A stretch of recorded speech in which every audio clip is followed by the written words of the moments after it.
it's actually 26 years now.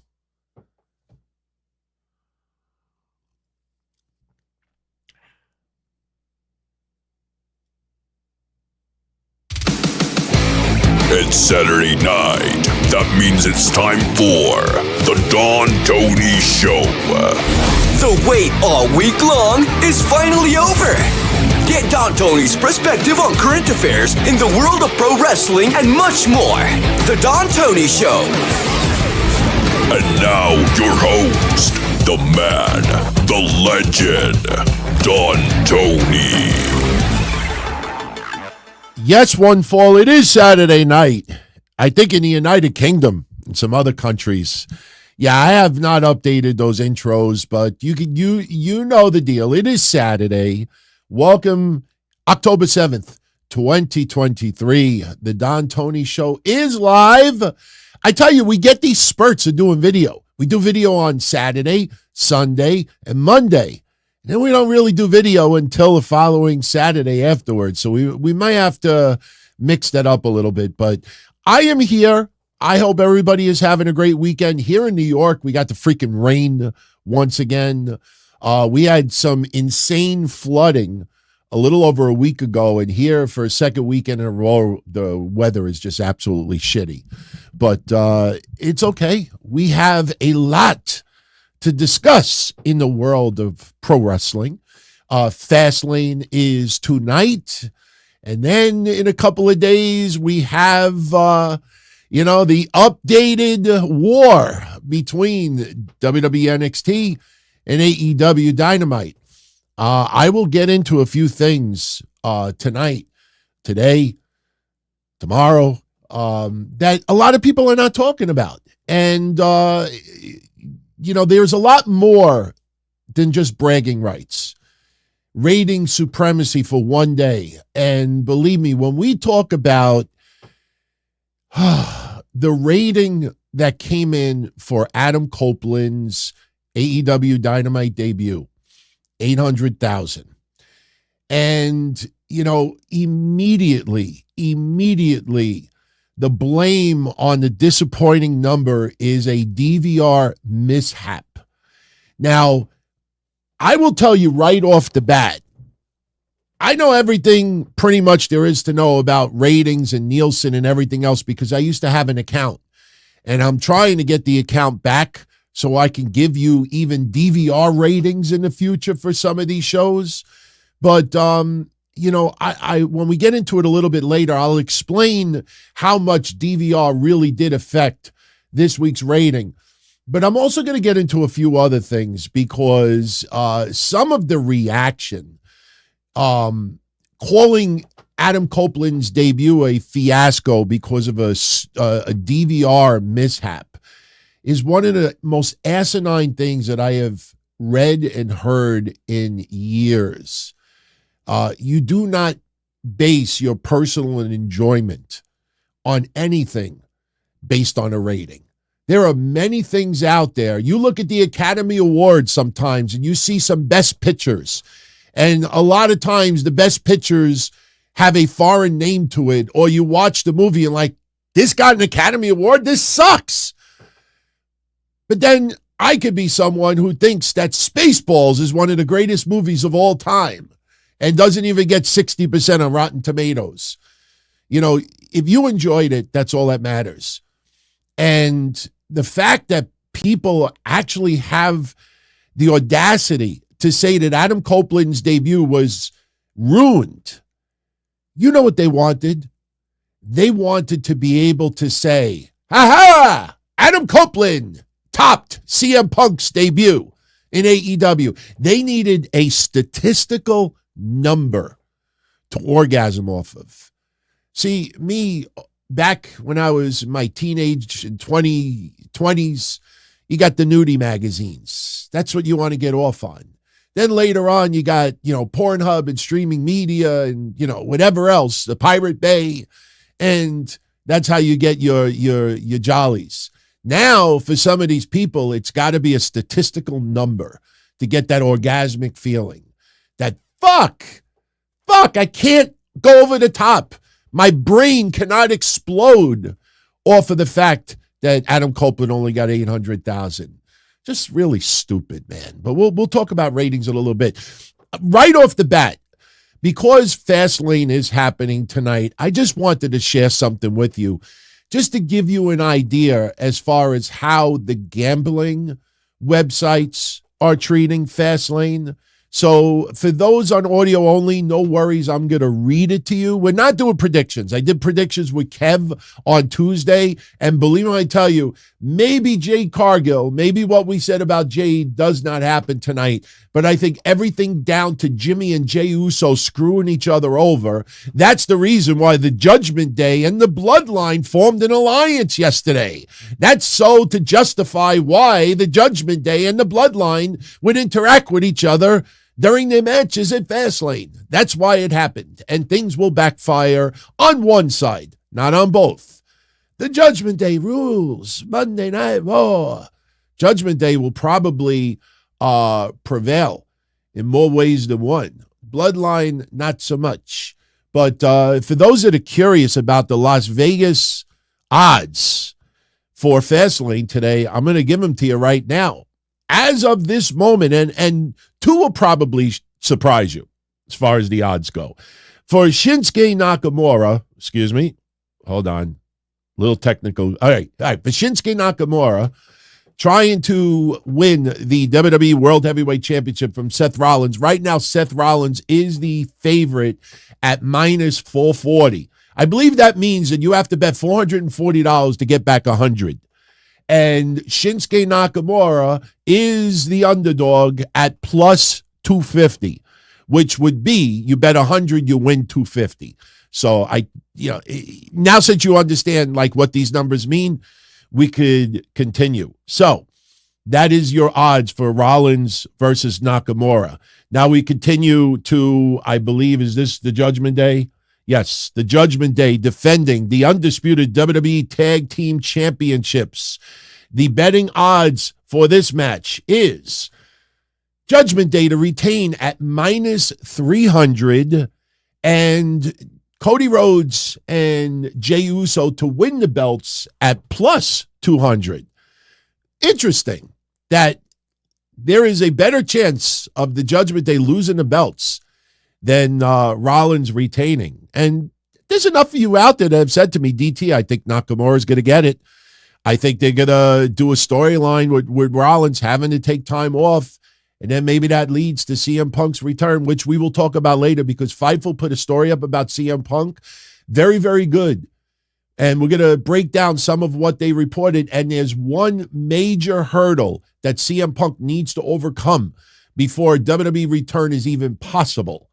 And I will share with you what that is later. And something else I got for you too. Tammy Sytch, the verdict, the jail time, I should say, will be imposed in a very short amount of time. The district attorney in Florida has made a detailed statement on what he recommends should be the jail time for Tammy Sytch. I have it. I will read you the highlights from it, and I will tell you, if the court agrees with the district attorney, Tammy Sytch may spend the rest of her life in jail. It's sad. It's sad. When we read it, it's pretty disturbing what you're going to hear. So, all right, so let's continue with your betting odds. So we did the Judgment Day, Cody and Jey Uso. So now we go to the women's match. We have Io Sky defending the WWE Women's Championship against Asuka and Charlotte Flair in a three-way. And for this match, the odds are, believe it or not, for Io Sky to retain. They have Io Sky at minus 300, Asuka and Charlotte both at plus 400. So it's pretty much a toss-up for Asuka and Charlotte, but many people think that Io Sky is going to retain. Kevin and I on Tuesday went with Charlotte, but Charlotte winning clean yesterday, I think Asuka is going to ruin Charlotte's chance of winning the championship tonight. And I think I got to kind of change my prediction to Io Sky. Io Sky is going to keep that belt. Asuka, remember, there was a little blunder on SmackDown's match.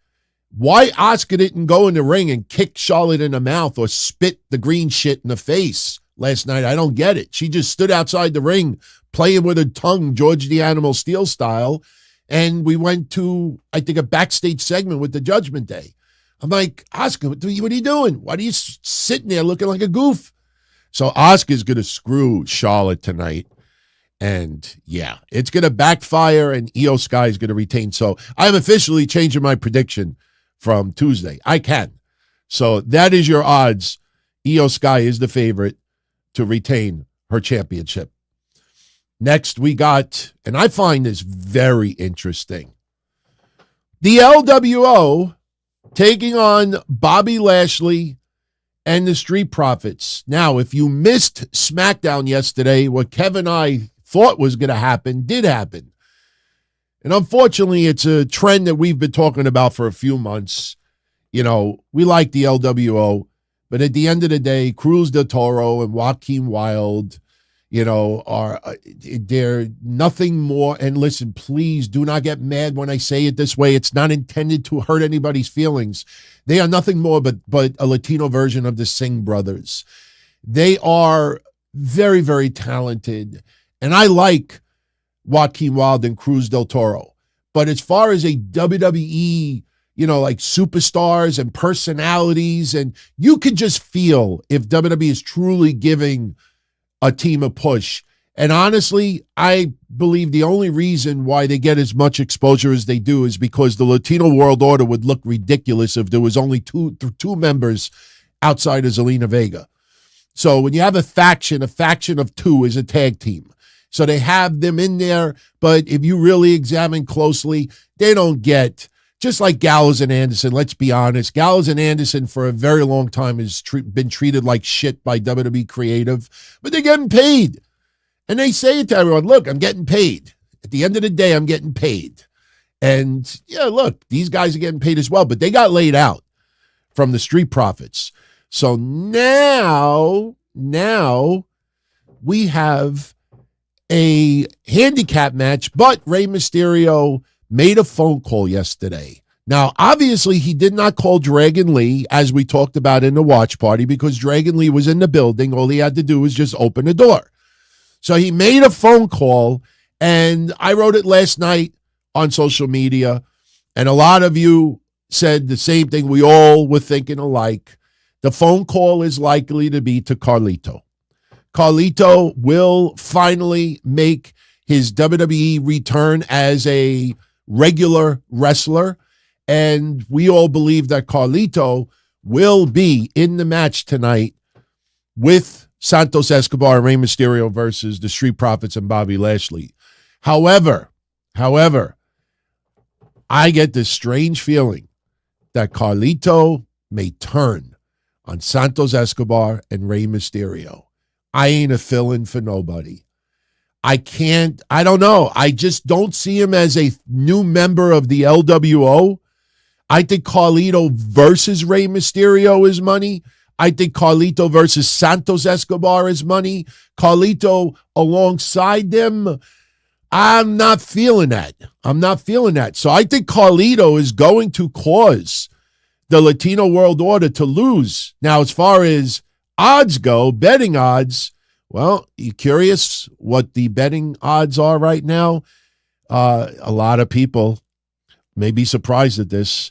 The Street Profits and Bobby Lashley are at minus 800. Minus 800. LWO is at plus 450.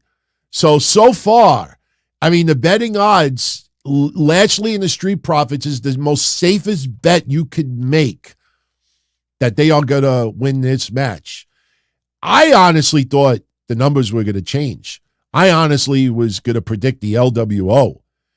But then I was thinking, like, Carlito, nah, Carlito's better as an asshole. Come on, seriously? I spit in the face of people who don't want to be cool. You know, I think these odds are still good. I'm sticking with this. I think the odds are pretty appropriate. So now we go to the funniest one of them all. The main event, which is going to be LA Knight and John Cena taking on Solo Sikoa and Jimmy Uso. Now, I think everybody and their grandmothers are picking LA Knight and John Cena. We already know the storyline next week. Roman Reigns will not be happy with the performance of Jimmy Uso and Solo Sikoa. Roman Reigns will be pissed off at Jey Uso for getting involved and costing these guys the match. LA Knight will get the victory here, and LA Knight will start calling out Roman Reigns, which could very well lead to their match at Crown Jewel. And not to jump too far ahead, but Triple H is going to be making an appearance next Friday on SmackDown. Will Triple H be there to announce Crown Jewel, to announce the main event, to announce that LA Knight gets the shot on Roman Reigns, do it, or at least announce that Roman Reigns must defend? I could see it, Triple H. Roman Reigns, you must defend the undisputed WWE Universal Championship, or you will be stripped. What are the betting odds for this match, my friends? This is not a typo.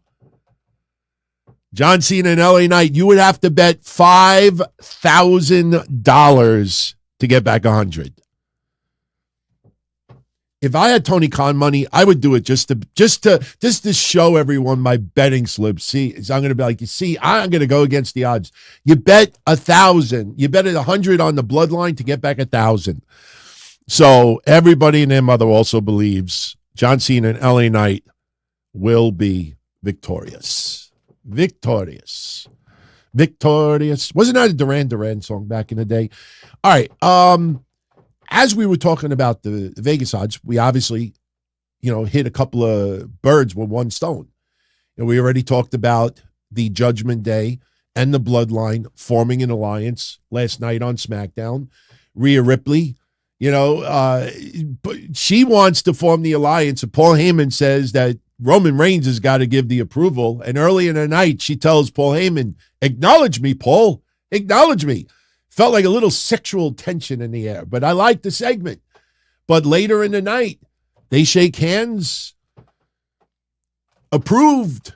And all this is designed for, my friends, is to explain why the Judgment Day are going to get involved in the Bloodline's business. When John Cena and LA Knight take on Solo Sikoa and Jimmy Uso, the Judgment Day will show up and they will try to ruin it for John Cena and LA Knight. Now, because this is the main event, this is how this is likely going to go. Earlier in the night, you have the Judgment Day defending the undisputed WWE Tag Team Championships against Cody Rhodes and Jey Uso. Cody and Jay's chances will be foiled because the Bloodline did the favor. The Bloodline showed up. The Bloodline cost Cody and Jay the loss. Cody is not going to get pinned. The Judgment Day will retain, and the Judgment Day, hey, you did us good. So later in the night, we're going to return the favor. Unfortunately, it ain't going to work because later in the night, Cody Rhodes and Jey Uso will show up. Hey, Jimmy, you fucked us over earlier in the night. We're going to fuck your match over. And probably Jimmy will cost Jay, and then later on, Jay will cost Jimmy. You confused? That's all the reason why they did this last night. To justify why the Bloodline would show up for the Judgment Day and the Judgment Day would show up the Bloodline. I mean, if you looked at the segment yesterday, Damian Priest and Solo Sikoa don't like each other. Jimmy Uso's all over the place with this. Paul Heyman, he is what he is. And that leaves Finn Balor and JD McDonough. And if you look closely, they look like lovebirds. Like, hey, you want to go? Would you like to go for a pint after the show? They're in the back. During the whole segment, you got Damian Priest looking like he wants to kill Solo Sikoa. And if you look further back, you see JD McDonough and Finn Balor like, did you see what's on Shop at Home? You see those bed sheets that are on sale? Let's go get the pint. So it's just to set up why things are going to happen at Fastlane. And I do believe Triple H is going to be there to put an ultimatum on Roman Reigns to set up Saudi Arabia. I think that's what, and remember, next week is the season premiere of SmackDown. This marks 1 year left of WWE on Fox. That makes the official countdown 52 weeks left on WWE's contract with Fox, and then they moved to the USA Network. So now, before we get to Adam Copeland, Tuesday Night War that's coming, and a few other tidbits, yesterday we got some additional trolling by WWE about CM Punk. Now, you and I talked about this a month ago. Remember Collision Course, that thumbnail? You know, there was a couple of lines that were said during Raw, during Seth Rollins' segments, that were word for word quotes that CM Punk had done in the past. But keep in mind, CM Punk's been in wrestling for 20 years. CM Punk is known to speak. CM Punk has cut loads of promos. And also understand that CM Punk has also cut promos and made quotes that are not his original. A lot of these quotes may be outside of wrestling. Some of them may be from Jake the Snake Roberts. Some may be from somebody from the 80s. It's just that because CM Punk said it, and now it's being done on Raw, especially during Seth Rollins segments, people think, oh, this is teasing. They are planting the seeds. And up until a couple of weeks ago, and Fightful brought this up, this is one of the things that they said in their report. Some of you that asked me over the last 2 weeks, you're like, what do you think about this said on Raw? Like CM Punk said that. And I didn't even answer because a month ago we talked about it and, left it at that. Just because other people picked up on it 2-3 weeks late doesn't mean I cover it again. If we already covered it, hey, maybe you should notice a little bit sooner next time. But the thing is, now, since WWE sees how the IWC, the Internet Wrestling Community, is hanging on every word that could possibly reference something that CM Punk has said in the past, now they're deliberately doing it. Last night on SmackDown, they were showing a preview for Fastlane. Now, this is only 4 seconds long. I can't play long stuff. Don't want to get in any copyright trouble. But for those on video, you could look at your screen. But even those on audio, just listen to what Corey Graves said about Shinsuke Nakamura and his quest to get the title from Seth Rollins. One simple sentence.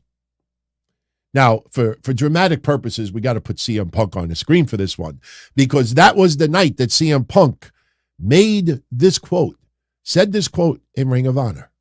The greatest trick the devil ever pulled was making the world forget that he existed. Did you get that?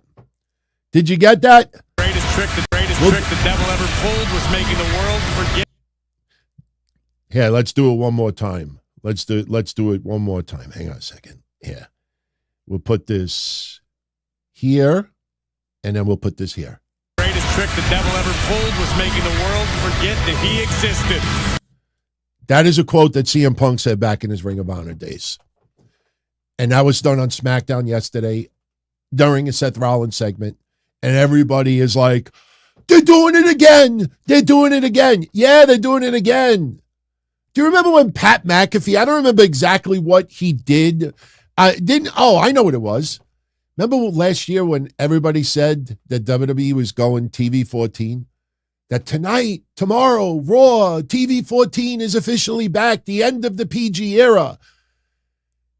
I don't need to repeat myself. You all know why we called bullshit on that the same day that came out. Pat McAfee cut little promo on SmackDown, little verbiage that time, and teased that they're actually returning to TV 14. Yeah, they're going to play into it. If it's getting publicity, you best damn believe WWE's going to play into it any way they can. Now, this will lead. I truthfully believe this absolutely will lead to CM Punk's return if CM Punk wants to return. If CM Punk wants to return. Now, we'll talk about that aspect a little bit later because of some of the stuff that Fightful put out. Very, very good stuff. It makes sense. And you realize that there's one major hurdle. that CM Punk needs to address. And it's something that AEW failed to do. This is not disrespect intended for Tony Khan or anybody else there, but they just did not do what they were supposed to do. They didn't do their diligence to make sure that CM Punk's return earlier in the year was done the right way. Sorry to interrupt you. The guy came and dropped the packages off, and I got an alert for my package, and he didn't alert anybody for yours. Didn't ring the bell. That's okay. He lost it on the $10 I brought in the box. Okay. I'll take the 10. Thank you. Sorry about that. My wife telling me that we just got a bunch of deliveries, and I don't know. Sorry about that. Surprised she interrupted me. Damn you. Damn you. All right. So we'll talk about the CM Punk stuff later, because there's one major thing that AEW failed to do that CM Punk will have to do. It's a must. It's not even optional. We'll discuss that a little bit later. Let's talk for a few moments about Tuesday. That will segue into ratings. That will segue into this past Wednesday's Dynamite with Adam Copeland. That will segue into the DVR controversy and where it goes from here. So, you all know by now that on Tuesday, AEW Dynamite will air. And the reason why Dynamite is airing is because we have Major League Baseball playoffs on Wednesday. So they had to move it to Tuesday. By the way, I'll tell you this right now. If you watch Collision, tonight's Collision, October 7th, starts at 7 o'clock. Now, I know what some of you are going to say. Oh, they moved it up an hour because WWE Fastlane is at 8 o'clock. No, it actually has to do with TNT schedule and everything. So make note, 7 o'clock. Isn't it interesting? I just realized it. Isn't it interesting that when Rampage or Collision or Dynamite has to air at a different day or a different time, people seem to know in advance. But if there's some programming issue with a DVR that people are all thumbs, I had no idea. We'll get into that a little bit later. We got some education coming.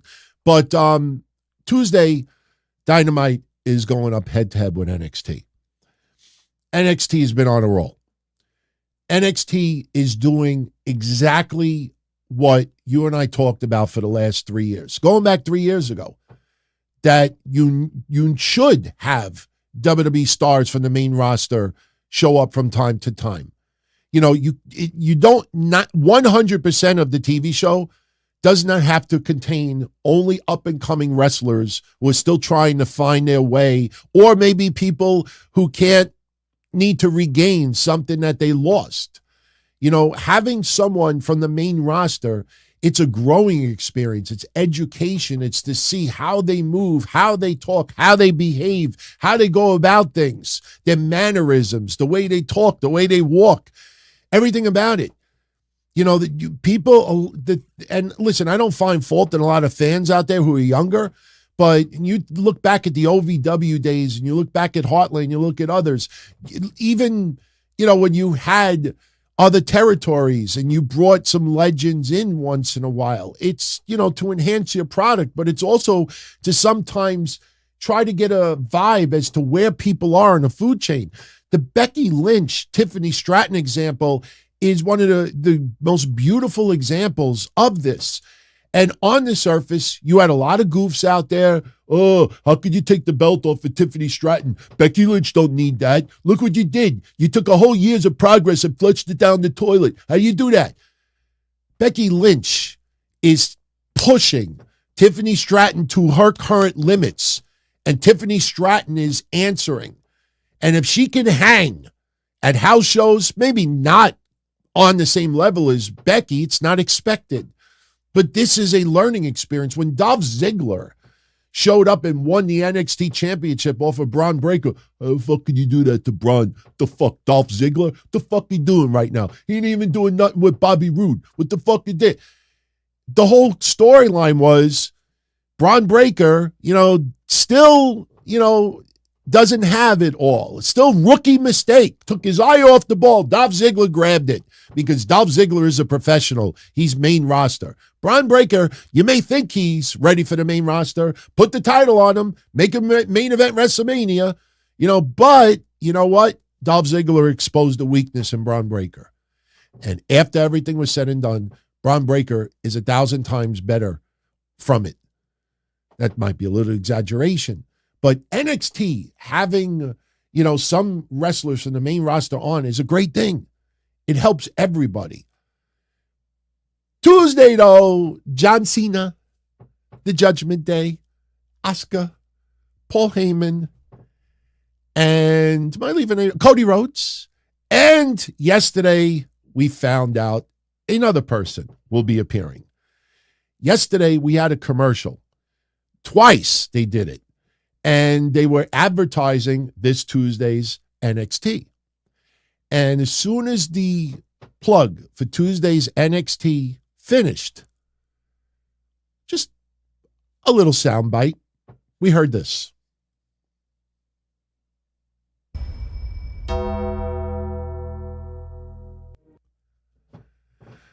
The Undertaker will be there as well. WWE in the DVRs and the cable listings out there are advertising Tuesday as the greatest NXT episode of all time. Greatest episode of all time. They are loading it up, obviously, because AEW Dynamite is on Tuesday as well. If AEW Dynamite was not airing Tuesday, Undertaker absolutely will not be there. John Cena, highly unlikely, would be there. Cody Rhodes, why would you make an announcement in NXT? Kevin and I have an idea. You checked out the prediction show. It may have to do with Cody Rhodes' future on SmackDown. And that would make sense because, if you're at Raw and you're live and Cody says, I'm leaving you to go to SmackDown, as much as I like Cody, I would kind of boo that. No, I want you to stay on Raw. So him doing it almost like on NXT, it's like neutral territory. But they're doing this for multiple reasons. And I'm going to just use common sense. And I think you'll agree with me wholeheartedly on this. There's a lot of little reasons involved. One of them is you poke the bear, you poke the bear, you poke the bear, you poke the bear, you poke the bear. Nitro beat WWE 83 weeks in a row. And people to this day, Dynamite handed NXT's ass to them for the whole time they were on Wednesdays, except for maybe 1 or 2 episodes. People still bring that up to this day. Now you look 4 years later, 3 years later, whatever it is, 2 years later, and now the vibe is much different. NXT this week did almost 900,000 viewers. AEW this week did 800,000 viewers. And they were not head-to-head. So this is a little bit of bragging rights on WWE's part, to quote that rap song, how you like me now?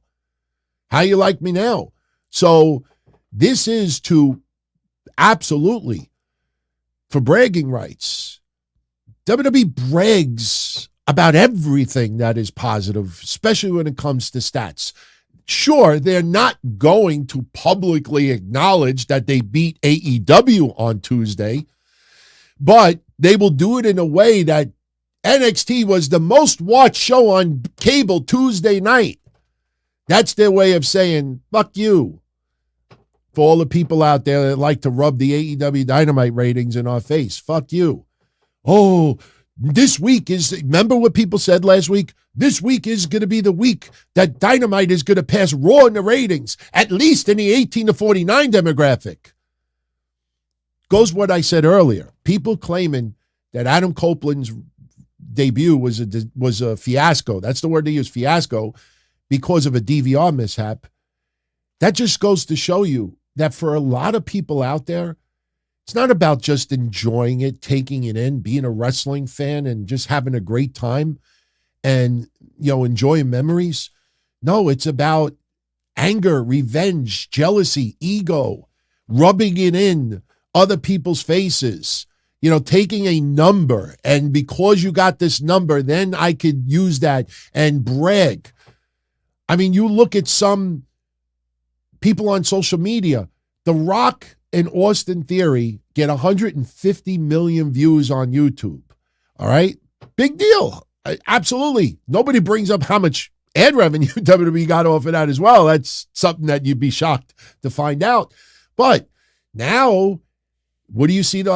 Edge's video with Christian, go fuck yourself, did 1 million views, 1,100,000 views, 2 million views, 89 billion views.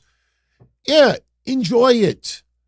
But when you got to write the numbers because a competitor or somebody you don't like has a bigger number, all they're concerned on more is that the overall number has got to be bigger than WWE. If they come out with the 31-year-old demographic, the 31-year-olds watch Dynamite more than Raw this week, it would be front page headlines for a lot of people. And that's why a lot of ways, it just turns people off with some of this stuff. So NXT Tuesday is going up against Dynamite, and WWE's loading the shit out of it. So yes, some of it is bragging rights, no question, but there's a bigger picture to this as well. The Raw NXT TV deal. Now, listen, on the surface, I know that there's some journalists out there who I respect, but when your bias is through the roof, it kind of like distorts. It's like, if I'm high on something, or if I'm drunk, like my sense of common sense is not there. Like if I see a traffic light, oh, look at the beautiful red color. Like you're not in your right frame of mind.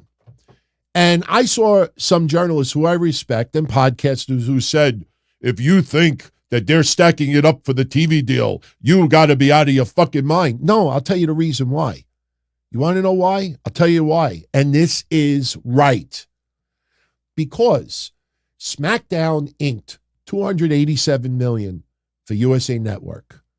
And the stock went down almost 20%. Now, for some of you out there that do not do research, hey, DT, that's not true. When they did the releases, the stock went. Go on fucking Forbes, go in the fucking stock market, and break it down to day by day and look at the day and look at the time that the stock went like this. It was 30 minutes after the TV deal was announced. If SmackDown, which is the dominant show right now, ratings, advertisers, it's more aesthetically pleasing, got 287 and the stock went down 20%, billions of dollars lost. Billions. Then you say to yourself, my God, what the fuck is going to happen to the stock if Raw and NXT get a crappy TV deal? You would think on the surface that, hey, that's not a bad TV deal for SmackDown. USA Network, 5 years, 287. That's in 4 years, excuse me.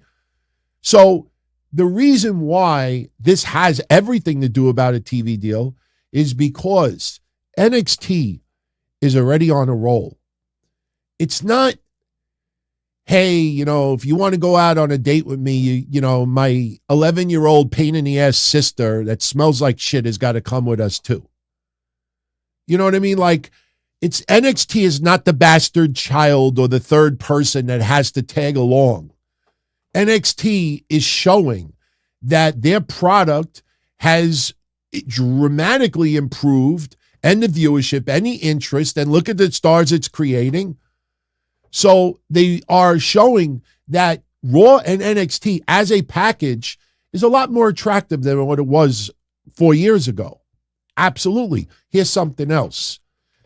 WWE is sending a message that, okay, NXT, when you look at the overall roster, you look at what is usually on TV every week, you see who the wrestlers are, but when the network realizes at any time WWE has a loaded roster on Raw and a loaded roster on SmackDown, that they could pull somebody, and say, hey, work NXT for a few months. Let's see what so-and-so could do. Look at Becky Lynch. You look at Dominik Mysterio. A lot of people still like to shit on Dominik Mysterio. Dominik Mysterio drew a bigger rating this week than Adam Copeland. I don't like doing that. We'll get into the ratings in a few minutes. I have all the breakdowns. But Dominik Mysterio outdraws Becky Lynch, except for the one night that Becky Lynch won the women's championship in NXT. So you realize that it's not just working out a TV deal for NXT, but you understand that NXT, if WWE feels the need to enhance it a little bit, hey, AJ, would you be interested in going to NXT for about 2-3 months just to spicing it up a little bit? You know, you could work with some of these guys and elevate them a little bit. Hey, Becky Lynch. Hey, Dominik Mysterio. Hey, whoever. Women's tag team champions.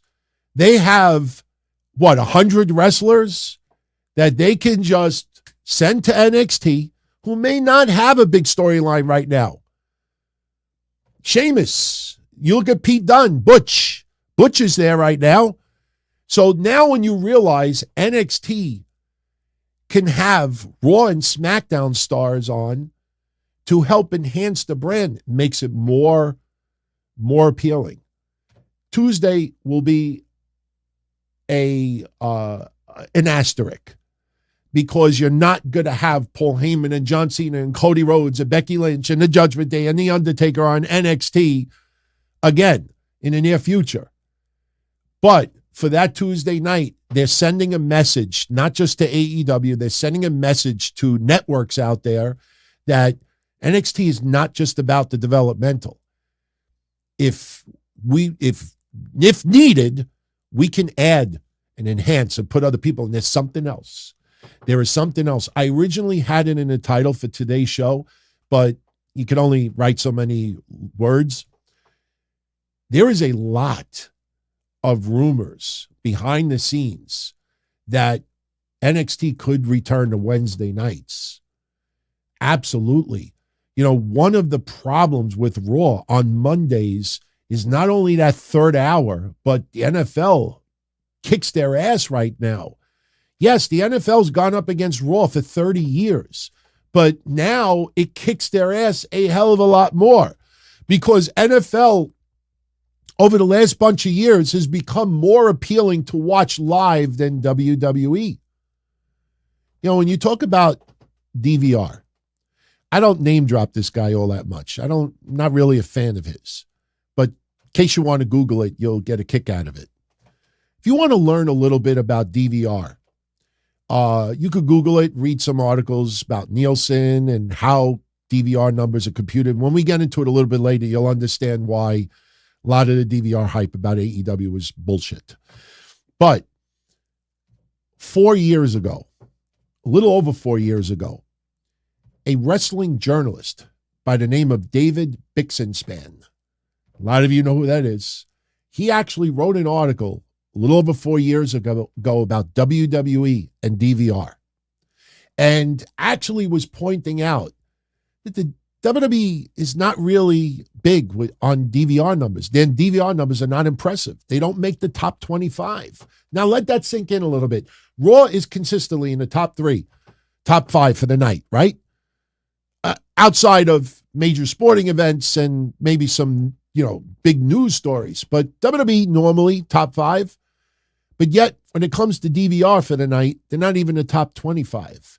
And he was talking about how pro wrestling is more inclined to be live viewers than DVR. Now, obviously, I don't think he would repeat that argument now with AEW in play. This is before AEW really got on the map and even started. So when it comes to TV negotiations, Nick Khan has publicly stated, if we need to move Raw to a different night, we will. We will. NXT, if they need to move to a different night, they will. And there's a lot of rumors that NXT could return to Wednesdays. And for 2 years or whatever it was, WWE had NXT go up against Dynamite. Now, what WWE's mistake was during that time frame that they were going head to head, and we've talked about it many times before, WWE's biggest mistake was they were putting shit out there just to try to top AEW. And where it screwed up was you had wrestlers. Now, you look at the roster back then. You had the Undisputed Era. You had Cross. You had Keith Lee. You had Dijakovic and a lot of others that we're not even bringing up. I mean, a boatload of people. The problem was those wrestlers that had good name value were getting all of the play. And all of the wrestlers that were trying to break in, not only were they not getting enough time, especially during COVID. You know, think about that aspect of it. You had the COVID aspect of this as well, and you're focusing. I mean, I was looking at this here. I was looking at this because I still haven't given it away. This is 2021. This is 2021 during COVID. NXT in your house. All right? And you look at this card, Cross versus Adam Cole versus Johnny Gargano, Pete Dunne, and Kyle O'Reilly. Cameron Grimes versus LA Knight. Raquel Rodriguez versus Ember Moon. Xia Li versus Mercedes Martinez. And Bronson Reed and MSK versus Legado del Fantasma. Now, the cool thing about this is that every single one of these wrestlers are main roster stars. Everybody. Mercedes Martinez has had an illustrious career. It's winding down. But the point is, where are the rookies? Where are the rookies? This is only 2 years ago. Where are they? Because they were so soaked in to the hype of Dynamite beating NXT in the ratings, they took their eye off the ball. It was very uneven, building the stars of tomorrow, putting these people on TV. And what happened? You know, NXT would only draw, 700,000 viewers? You know, in the fives at times. And you're talking with these wrestlers. Please do not say to me that 2 years ago, Adam Cole, Pete Dunne, Kyle O'Reilly, Johnny Gargano, Cross, Ember Moon, you know, Legado Fantasma weren't main roster material. Of course they were. And Keith Lee's not even on there. And you go to him as well. A lot of these wrestlers were 700,000 men. Like their viewership was only 700,000. They weren't the talent to get them over 1 million and shouldn't have been. So now with WWE, you put NXT on Wednesday night and it goes head to head with AEW.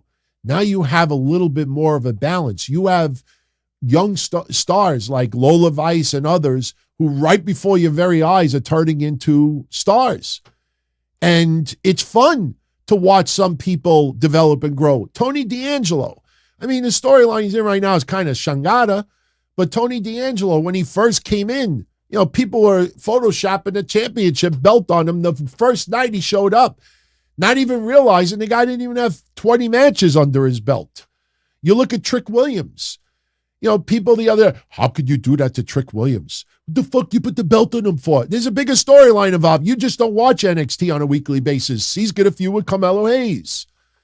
But even besides that, go look up how many matches Trick Williams has had in his career. You'd be shocked as far as how few he has had.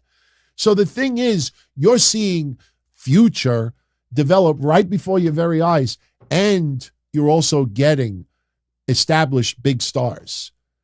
And there's a nice balance, you know, and the problem is if NXT goes head to head with AEW on Wednesdays again, this is not criticism on AEW. I'm a fan, but I'm not going to give anybody head simply because I want a retweet or a thank you. I tell it honestly. You look at Collision's card for tonight. Oh, actually, that's Rampage. Forget Rampage. Rampage is obviously, you know how they treat Rampage. Let's look at Collision tonight. You got Toni Storm against Kiera Hogan. Seriously, I'll run down my street naked if Kiera Hogan beats Toni Storm. Clean, I might add. You have FTR defending the AEW Tag Team Championships against Ricky Starks and Big Bill. Why does that seem like that's happened before? Does anybody in their right mind think that FTR are going to lose those titles to Big Bill and Ricky Starks? No. Bryan Danielson's taking on Kyle Fletcher. Does anybody in their right mind think that Kyle Fletcher is going to beat Bryan Danielson? No, but it's going to be 4.5 stars. And does anybody in their right mind think that Commander, Senor Commander, is your new Ring of Honor heavyweight champion over Eddie Kingston? You could put on great matches, and these matches are going to be good. Kiera Hogan is great. Toni Storm is great. Kyle Fletcher, Aussie Open, fucking great. There's nobody on this banner that is bad. But does it feel like Kyle Fletcher is really getting pushed to the next level? Ricky Starks sure feels like smoke and mirrors. Kiera Hogan, she's like nice, like she's like hey, these veggies on my dinner, with my steak dinner, these veggies taste pretty good. Is that butter? She's a good compliment, but none of these people feel like they're getting elevated. You look at Tiffany Stratton, she continues a feud with Becky Lynch. At any point, Tiffany Stratton could dethrone Becky Lynch. I think Lyra Valkyria will dethrone Becky Lynch and get that championship. You look at Trick Williams and Dominik Mysterio, even though it was for a short period of time, Trick Williams beat him. You see how even. And when perception is you can predict. I mean, Kev and I, we were figuring it out last week. We were having some fun with it. We added all our predictions for 2023, predicting matches for premium live events and pay-per-views. And our success rate is 96.6%. If we predicted every AEW show, our success rate would be 99%, and all of you as well. So when things are too predictable and you're just watching it because your favorites are on TV, that's fine. But that takes away a lot of the suspension of disbelief that this person at any time could beat this person. When was the last time that you were shocked to shit about an amazing victory by someone in AEW, not only got that victory, but maintained their spot? Seriously. So when you see NXT and the rumors that they should go up against Wednesday nights, I don't want to use this as a gotcha, but I haven't watched the quote in years. I haven't heard the quote in years. But you could look it up. WWE several years ago did a series called the Monday Night War. And this was when the WWE Network first came out. And they had many different segments. They had one episode where it was all Undertaker, one episode with Attitude, and one episode for this and whatever, And towards the end of that Monday Night War series, and the ratings started to go down substantially for WCW. WCW did not crater to like 0.9 ratings, but they imploded. Chris Jericho made a comment. It's on the Monday Night War documentary. One day I will rewatch it and I will cap it and I will show you. But he said a comment that you could put Bruno Sammartino, Hulk Hogan, Andre the Giant, you could put anybody you want on TV. Once you lose those fans and the air is out of the balloon, it is very, very difficult to get them back.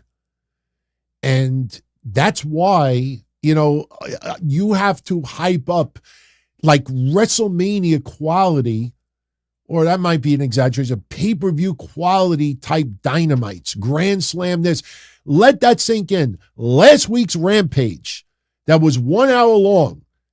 What was the big match? The Hardys versus, I don't know, 2.0, whatever it was. That Rampage outdrew in the ratings Grand Slam Rampage. That was 2 hours, that had the Ring of Honor Tag Team Championships, or the six-man tag champs. What was it? The Young Bucks and Adam Cole? Hangman Page. That was the main event, and that drew a lower number than last week's Rampage. So you see, if they go head-to-head, that is going to be some interesting shit. That is going to be some interesting shit. And Tuesday is a little preview, especially, like I said, if TV negotiations, and there's a possibility that NXT could be moved to Wednesday. There's a network out there right now. We don't know if it's streaming like Amazon. We don't know if it's a TV network, but there are networks out there right now that are this close to signing a deal with WWE. And they need to be convinced what's going to put it over the top to seal the deal. And if part of it is NXT going to Wednesday nights, Tuesday, yes, Cena would not show up on Wednesdays much ever. Neither would a lot of others that are going to be on there Tuesday. But it's to show a network that, look, if needed at any given time, if the power goes out and there's no electricity, or there's a war, we got tons and tons of camping food. We got tons and tons of supplies that if we need to pull out of our reserve at any time, we could throw them out there. That's what it's showing. It's giving a little preview that if a network is a little bit uncomfortable, I don't know if I like NXT going to Wednesday night. Dynamite is on at that time. Well, we're going to show you what we can do if we really want to when it comes to NXT. And this Tuesday will be an example of that. So, yeah, there is a lot involved with Tuesday. And at the end of the day, the fans, if AEW wins in the ratings, the fans will make fun of WWE. You threw all these people on Tuesday, and you still couldn't outdraw Dynamite, even though there's obviously a bigger picture involved here. But if WWE NXT beats AEW in the ratings, those same fans will say, you only won the ratings because you had to add Cena. You had to add Cody Rhodes. See what my point is? How's about take the stance? You know what? We're getting Adam Copeland's first fucking match on Dynamite. Of course, I didn't want to see it against a dinosaur. I mean, honestly, let's be honest. For those out there, do you really give a shit about Luchasaurus taking on anybody? People want to see the guy in the background who told Adam Copeland to go fuck himself. They want to see the interaction there. But it's still a cool thing to see. We got Bryan Danielson and Swerve Strickland, which is a match I want to see because I truly believe Swerve Strickland is going to win that match.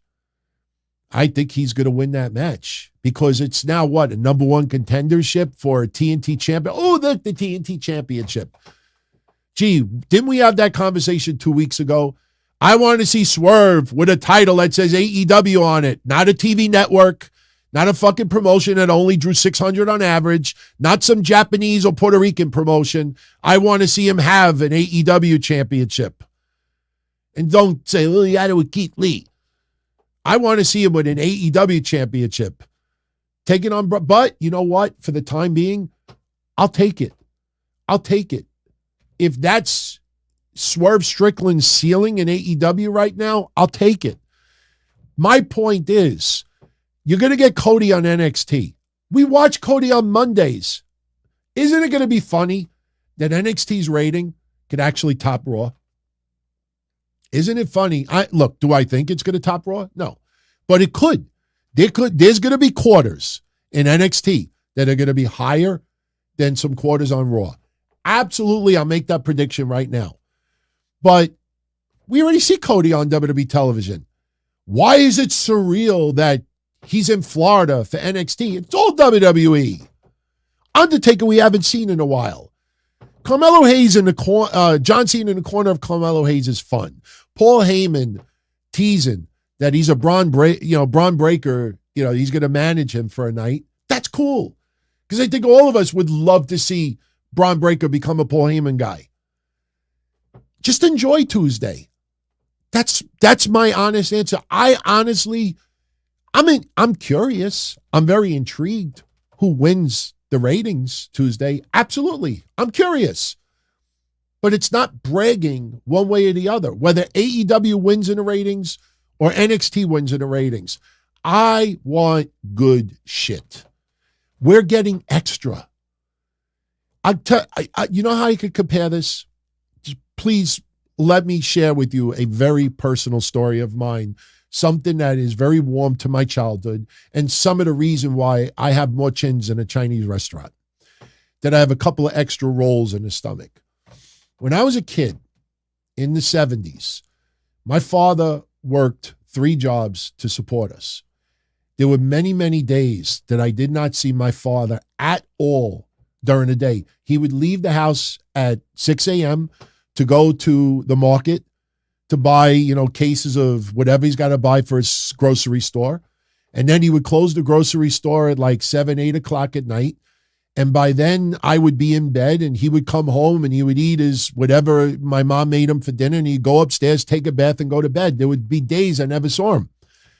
Once in a while, during the week, my mom would wake me and my brother up and it'd be like midnight. And we're like, what's wrong? What's wrong? Oh, your father had to go to Hunts Point Market and he brought White Castle home. My mom would wake us up. Now I'm talking maybe like I'm 10 years old, 12 years old. My mom would wake us up in the middle of the night. My father went to the market, came home at midnight. White Castle was always on the way home, would stop in White Castle, get a bunch of burgers, and we would get up in the middle of the night and eat White Castle. Like something, an unexpected treat. And the rest is history. It's a nice, fun little moment that I look back on when I was a kid.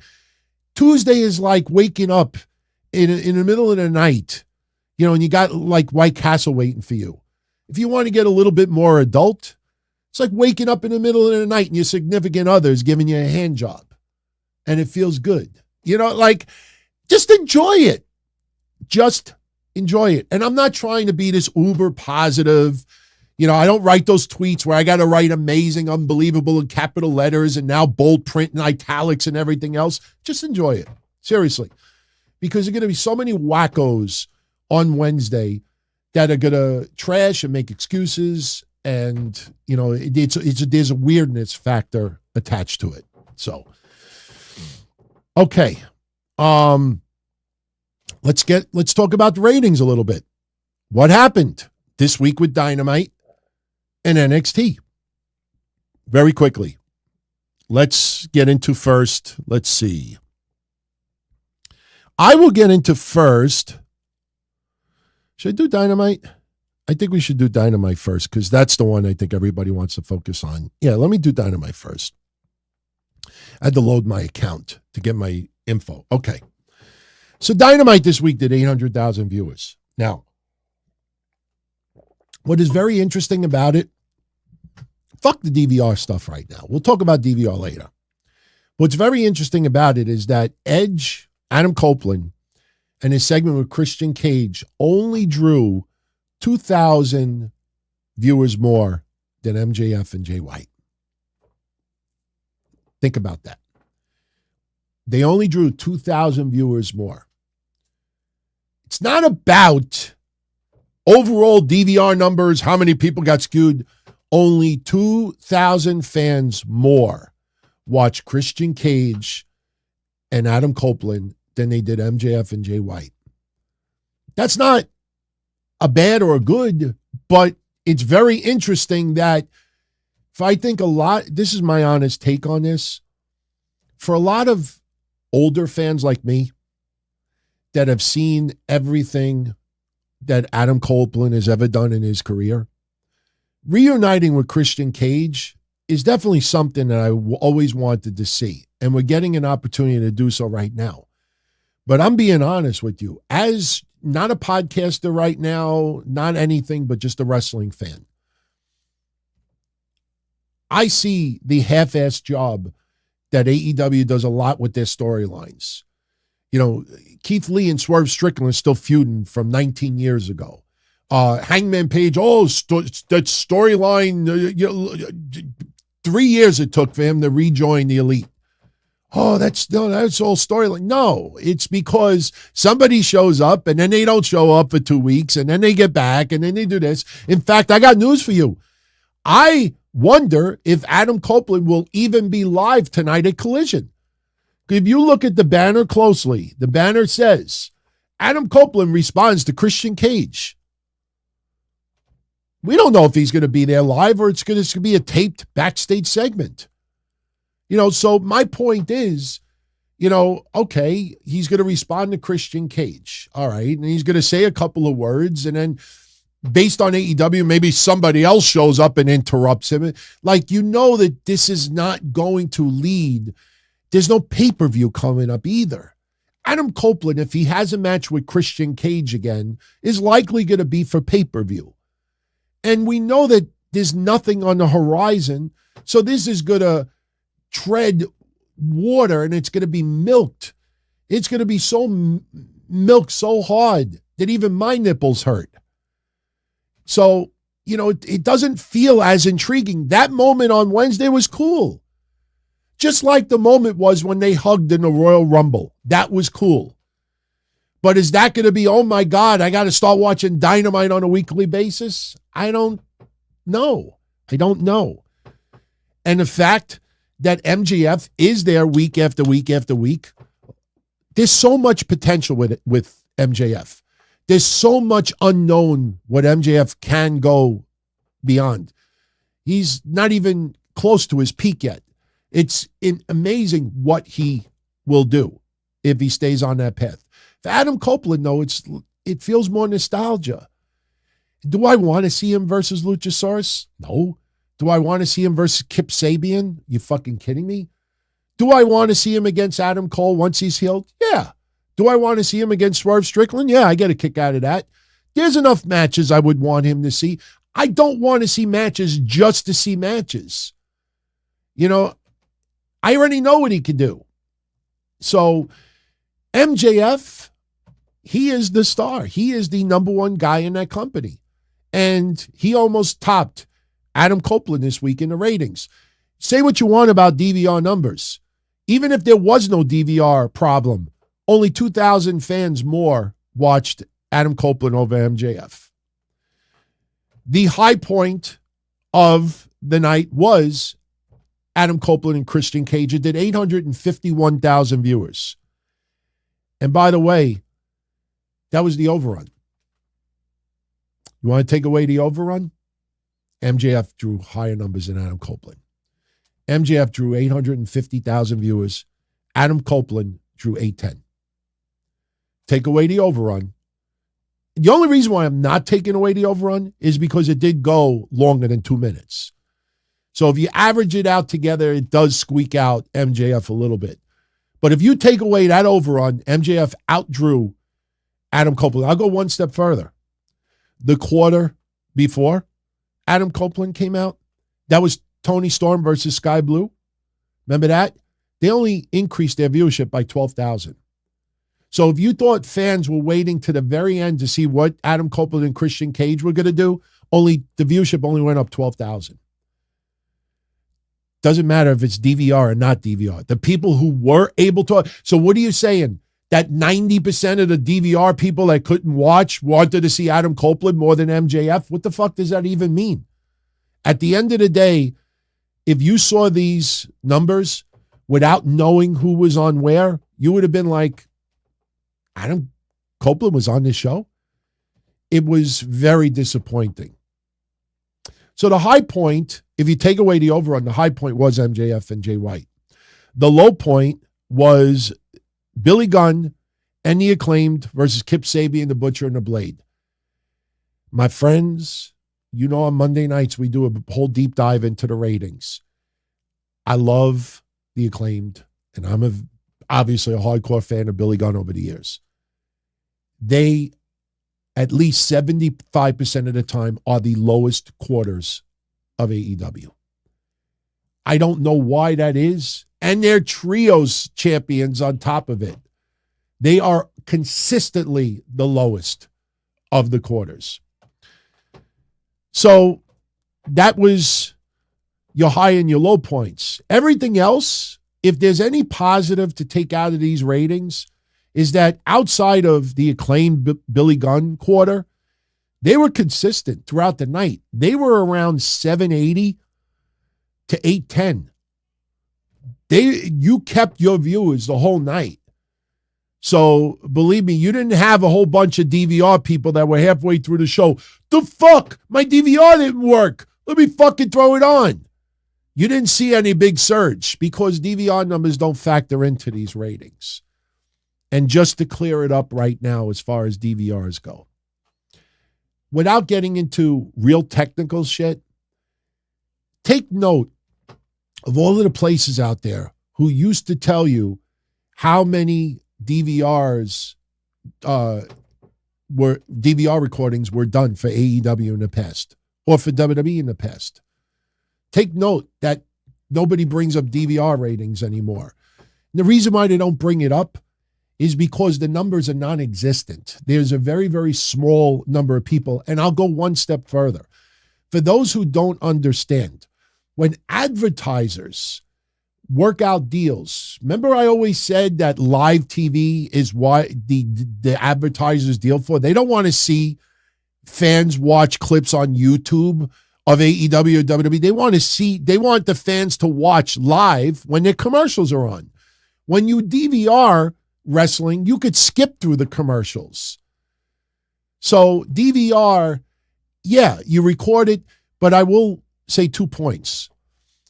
When advertisers and networks and programming try to work out deals and DVR numbers are discussed, there's 3 different metrics that are run with DVR. Live, +3 and +7.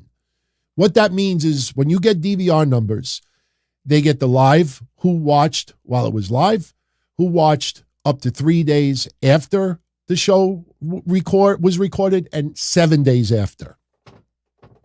What is my point out of this? The numbers don't come in right away. DirecTV, Spectrum, Dish, whatever network you want to come up with that offers DVR, do you think in your right fucking mind that they called Dave Meltzer or anybody else less than 12 hours later and said, hey man, the DVR numbers we got the DVR numbers and there's 85,000, or there was only 20,000. The numbers don't come in that quick. When people tell you that it could have been, and I'm not saying that Dave said this, but just in general, because I heard people saying it, that it was 10% and this is that. Those numbers don't come in that quickly.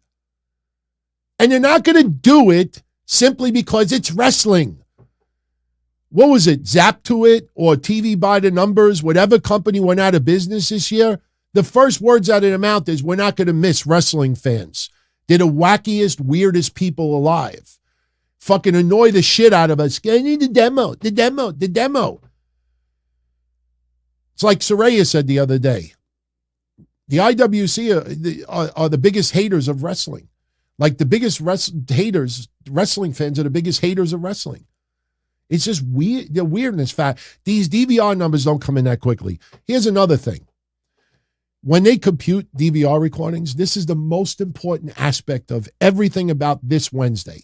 When Tony Khan alerted DirecTV and Spectrum subscribers this Wednesday that there was a programming error, that it was showing Dynamite was going to air at 4:00 in the afternoon, he was absolutely correct. He was right, and he did the right thing alerting fans. No question. I'm not knocking Tony Khan at all. And understand this, Tony Khan did not go public and say that the ratings went down because of this. It's everybody else doing it. So please do not blame Tony Khan for this. But let me add something to it. When DVR numbers are calculated, you know what the time period is? It's from 3 a.m. to 3 a.m. Okay. On the Northeast, Dynamite ends at 10 o'clock at night. On the West Coast, Dynamite ends at 8 o'clock at night. No, 7 o'clock at night. No, actually, I take that back. On the West Coast, it airs on a record. They air it, so Dynamite on the West Coast ends, I think, at what, 1 a.m.? No, midnight. So the West Coast, if I'm correct, Dynamite ends at midnight, Eastern time, and on the Northeast, Dynamite ends at 10 p.m. The DVR numbers for that Wednesday would only go up to 3 a.m. So that means on the Northeast, if your DVR got fucked up, you would have had to have watched Dynamite sometime between live or 3 a.m. That's the window. Couple of hours. That's it. And let me add one more thing to you as well. Something that nobody ever talks about that I used to do, and I guarantee you a lot of you used to do as well. I used to have a TiVo. And believe it or not, when WCW went off the air, March 26, 2001, I TiVo'd the episode. I used to have one of those big silver TiVos. I still have the hard drive somewhere. I have old ESPN Classic recordings. I had so much shit TiVo'd. I watched Nitro live, March 26, 2001. And I TiVo'd it. Why did I TiVo it? Because I wanted to save the memory.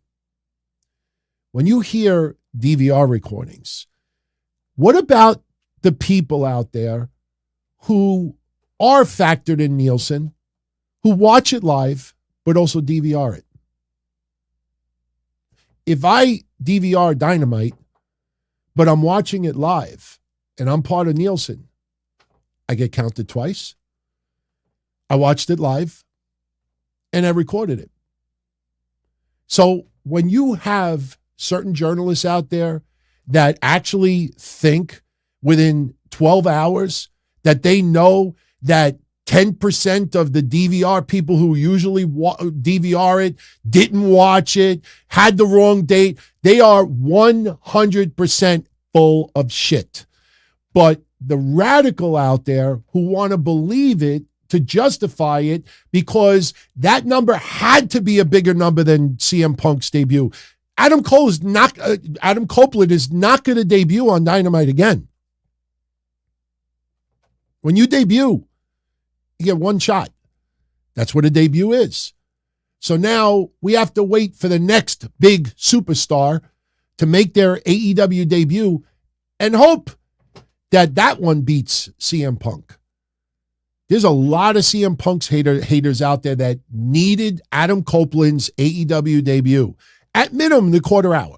At minimum, the quarter hour to top CM Punk. And it didn't. So what's the only excuse they could give? They couldn't blame blackouts. They couldn't blame storms. They couldn't blame football. They couldn't blame this. Programming ever for DVR. And then when you realize the window and you realize how few people fall into that, and then you realize how small the DVR numbers are, challenge people out there who get paid for this for a living. I don't get paid for a living to do research on ratings. I do what I can, and I'm trying to get my Nielsen account back.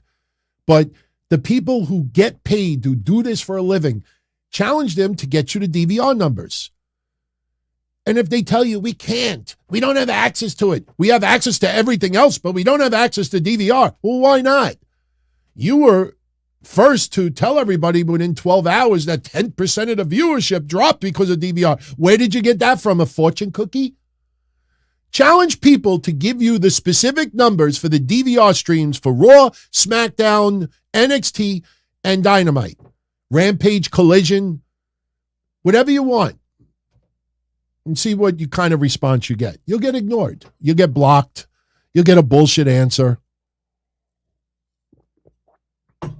Ridiculous. All right.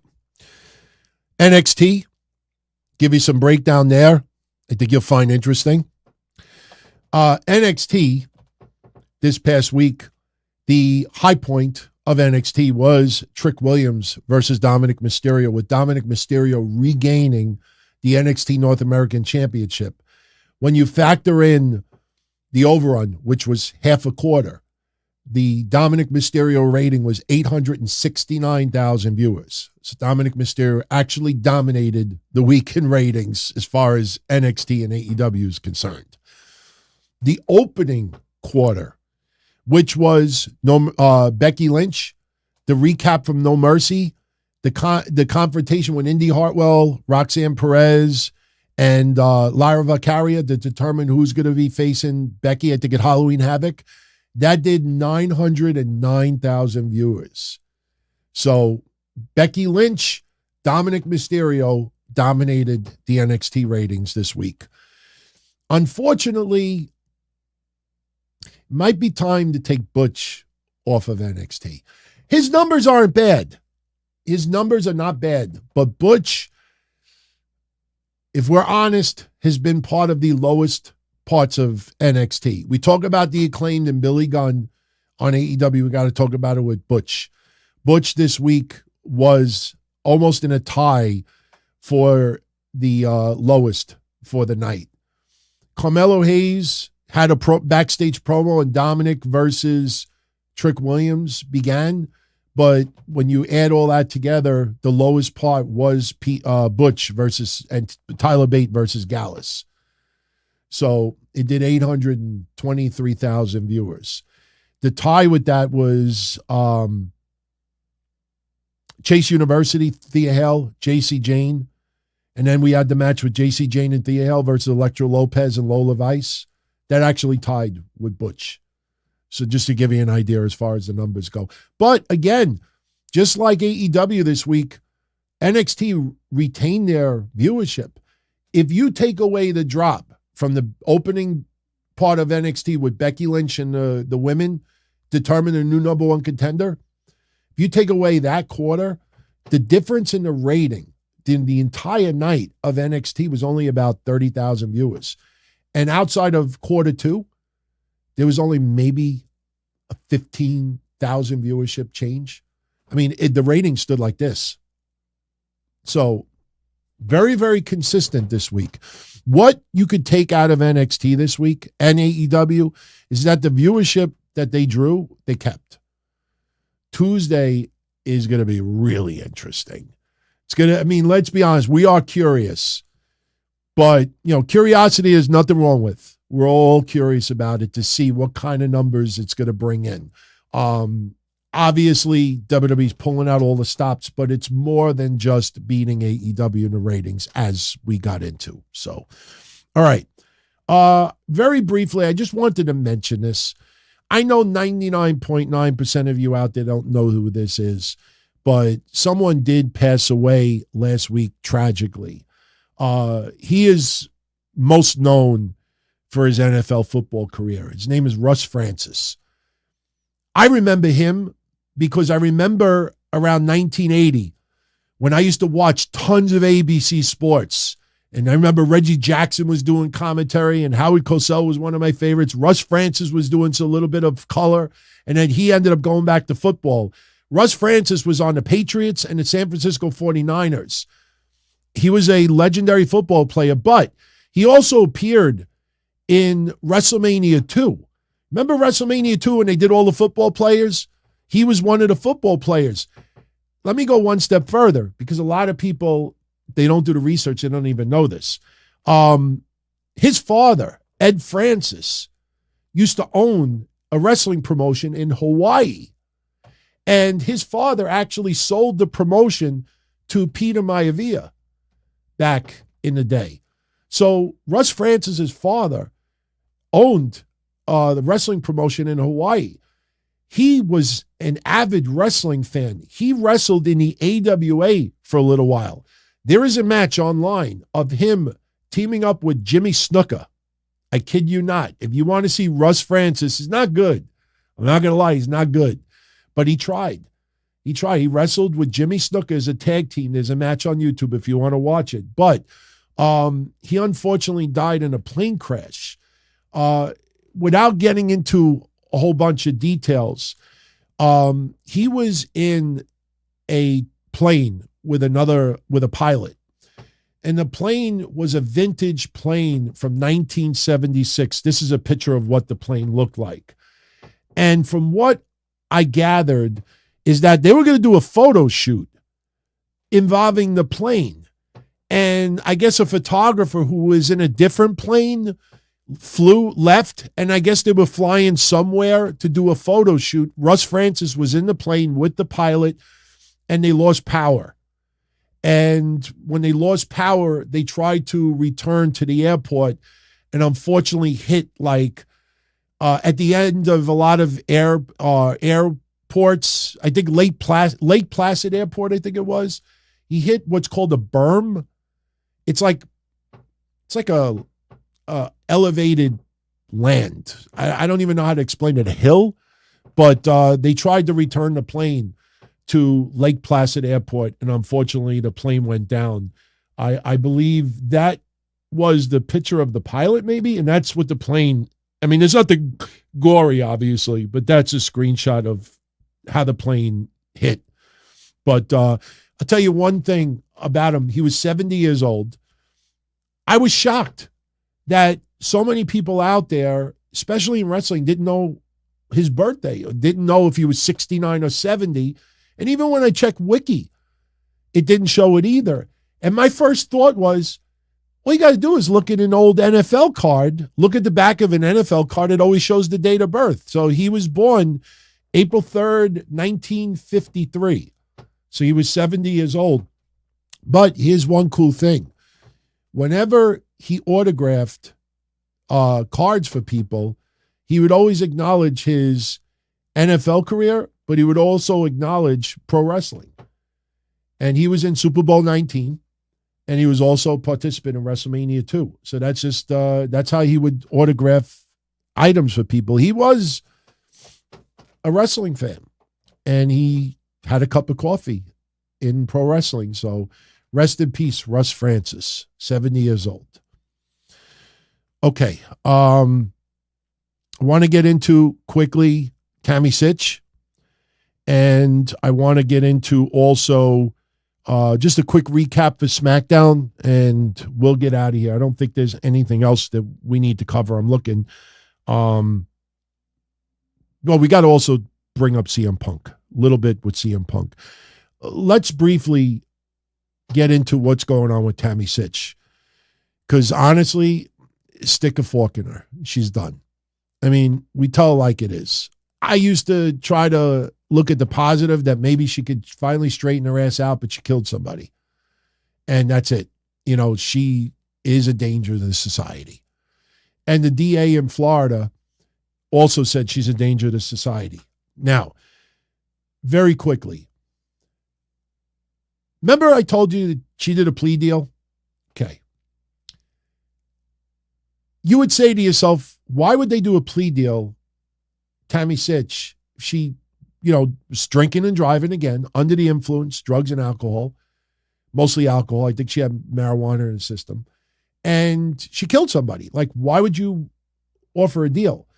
Well, we find out in this statement that the only plea agreement that the DA agreed to, because you remember, you might remember when we talked about this a few months ago, that I said that she's trying to work out a plea deal to try to get some less jail time, because if she works out a plea deal and then they still give it a maximum, it's like, I might as well just plead not guilty and hope that I could win.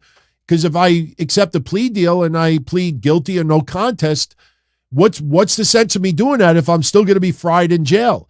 So she worked out a plea deal. The only plea deal that she got was that she gets time served for the amount of time she's been in jail. Like, the amount of time she's been in jail will be applied to whatever the sentence is. So they're not going to, like, if they wanted her 20 years in jail, they're not going to do 22 years if she's in jail for 2 years. They will deduct whatever time she's been in jail to time served. And that gets tricky. Because remember, I don't know how it is in Florida, but in some states, for every day that you are, not causing a problem in jail, you get credited a day. That's why sometimes you hear, look at the guy who showed up at Mandy Rose's house, and he ended up going to jail for whatever it is, 16 years or whatever it is. But keep in mind that with time served, and if he gets credit for good behavior, he could be up for parole in half that time. Doesn't mean he's going to be granted parole, but you're eligible for parole. So you could get 20 years, but in 10 years, you could be eligible for parole. So getting that credit towards your jail sentence, if you're in jail for 2 years, technically, if you're in a state that gives you credit each day that your good behavior, that 2 years can actually be 4. So it's a big deal. But I will tell you this, as I read to you, I'm not going to read everything that the DA said, but I'm going to read you the most disturbing stuff and what he recommends as far as jail time. It's pretty interesting. And there's a court case that the Florida DA thinks Tammy Sytch's attorney is going to look at or bring up as a reason as to why she should only get 10 years in jail. But if you look at the screen, why is that so small? Oh, that's better. If you look at her, my God, I mean, look at how much weight she has gained in a short period of time, and all the hair dye is gone. I mean, not trying to be disrespectful here. I mean, look, she deserves what she's getting right now, but I try to be, even the biggest assholes out there, as far as women, I try to be a little respectful. She looks like somebody's grandmother now. I mean, if you look at her, she doesn't look healthy. And when you realize you're talking decades of abuse, when we did Monday's show, we played some clips of This Week in Wrestling History, and there was one clip of a really strange Tammy Sytch interview that she did on ECW television in 1999. And it's wild to hear it because a lot of her abuse back in the 90s has got her in jail now, possibly for the rest of her life. You realize that clip that we played Monday for the history show, and you realize that that clip was 24 years ago. I mean, how she even lived this long, let's be honest, is pretty wild. But let me read you a couple of clips of what I think you will find interesting about what the Florida DA said. He mentions that on August 26th, Tammy Sytch entered a plea of no contest, charged for 1 count of DUI manslaughter. Now, listen to the charges, because the charges come into play when you hear the jail time recommended. DUI manslaughter, driving while suspended, causing death, 4 counts of DUI with damage to a person, and 2 counts of DUI damage to a property. Now, for those of you going to ask me, DT, what do they mean by 4 counts of DUI with damage to a person? She hit Thomas Lassiter, I think his name was. He was in the car by himself. He died. His car hit another vehicle that had 3 people in it. So 4 people were injured in the accident, not named Tammy Sytch. That's where you get the 4 counts of DUI with damage to a person. The 2 counts of DUI damage to property are the 2 vehicles that were hit in this accident. She hit Mr. Lassiter. Mr. Lassiter hit another vehicle. So those were the 2 counts are for the 2 vehicles. So I'm trying to do this in simple English so you understand it a little bit better. So you realize 4 counts of DUI to people, 2 counts of DUI to cars. So that's 6. You take those aside, she's got 2 other big counts. Driving while suspended license, causing someone's death, and DUI manslaughter. Those are the 2 biggies. Okay. Tammy Lynn Sytch is a danger to society, as shown based on her past record and current offense. On March 25th, 2022 at 8:21 p.m., the defendant crashed into the vehicle of the victim, Julian Lassiter, not Thomas. Thomas Lassiter sounds like a wrestler's name. Julian Lassiter, resulting in his death. Prior to the crash, the defendant was witnessed running a red light, at a high rate of speed at the intersection of Wilmette Avenue and US 1, approximately 1 mile from the scene of the crash. Multiple cars had to slam on their brakes to avoid a collision with the defendant. Mr. Lassiter was stationary at the traffic light in his black Kia SUV when he was rear-ended by the defendant's vehicle. The crash caused Mr. Lassiter's vehicle to also crash into a black GMC Yukon, which had 3 passengers in it. Mr. Lassiter succumbed to his injuries shortly after the crash. When law enforcement spoke to the defendant at the hospital, she stated that she was not aware that she was involved in a car accident and advised that she remembered making leftover burritos in her kitchen and that she drank some vodka but could not say how much. The defendant stated that the vodka was her go-to, and she recalled leaving the house to go to the Wawa for gas and then possibly for 7-Eleven for iced tea, a rotisserie chicken, tumbler-style cup, an open bottle of Grey Goose vodka was located in the defendant's front passenger seat after the crash.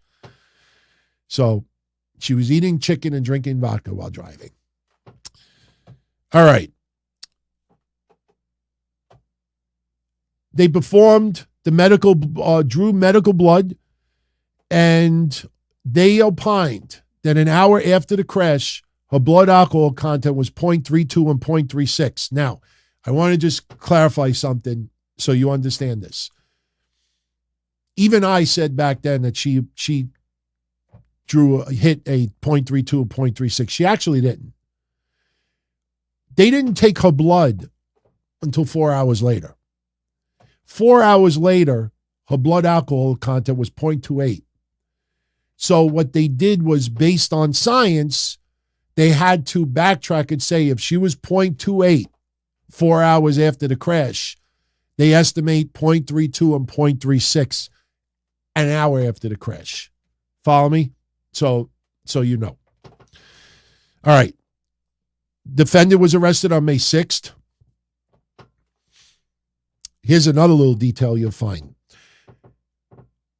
The defendant, when arrested, was unable to provide her name and date of birth. This is when she was arrested. Remember, she was not arrested that night.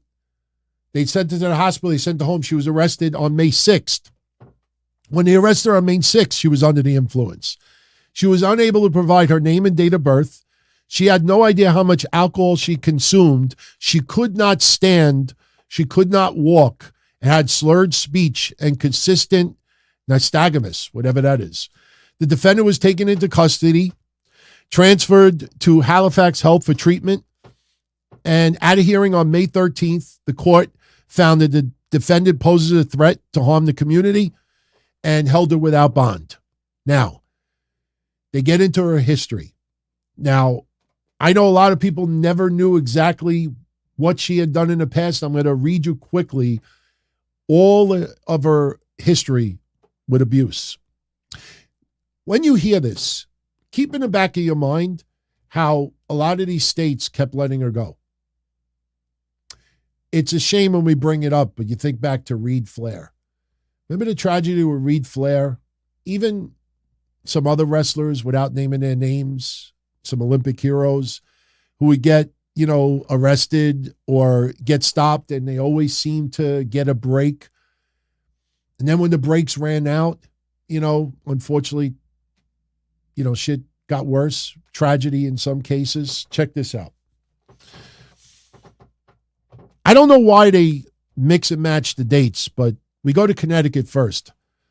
On October 18, 2012, the defendant was convicted of a violation of a protected order, sentenced to 3 years of 3 years probation, supervised 2 years conditional discharge. In New Jersey, February 15th, 2005, defendant was adjudicated guilty on the charge of possession of prescription drugs. On February 15th, 2005, the same date, she was found guilty of the charge of wandering and prowling to obtain a controlled substance. On January 28th, 2008, The defendant successfully completed pretrial intervention on charges of theft by unlawful taking and obtaining a controlled dangerous substance by fraud. On April 26, 2021, the defendant was convicted of a felony resisting arrest using means to create a substantial risk of causing physical injury to the public servant or another, hitting an officer. On February 23rd, 2022, the defendant was arrested for driving under the influence. The defendant struck a pole and then drove away. The defendant's blood alcohol content was 0.308. The defendant was also charged with operating a motor vehicle during a period of suspension. The defendant had been indicted and the case is still pending in Monmouth County Superior Court. This was before the crash and the death. Same year. On February 3rd, 2017, the defendant's probation was revoked and she was resentenced to the Carbon County Prison. On June 1st, 2015, the County of Carbon, Commonwealth of Pennsylvania, the defendant was arrested for charges of driving under the influence, driving with a suspended or revoked license, required financial responsibility, driving on roadways, lane for traffic, driving a vehicle, improperly driving a vehicle at an unsafe speed, reckless driving. According to the affidavit, her blood alcohol content was 0.300. On December 17, 2015, the defendant pled guilty to 1 count of DUI and 1 count of blood alcohol content greater than 0.20. The remaining charges were dismissed. On October 3rd, 2016, the defendant violated the probation she was sentenced to. On February 3rd, 2017, her probation was revoked and she was resentenced to prison. On June 20th, 2015, the defendant was arrested. Hold on. Here, in the common pleas of Northampton County, Pennsylvania, on January 12, 2017, she pled guilty of driving without a license. Defendant has never had a valid driver's license in the state of Florida.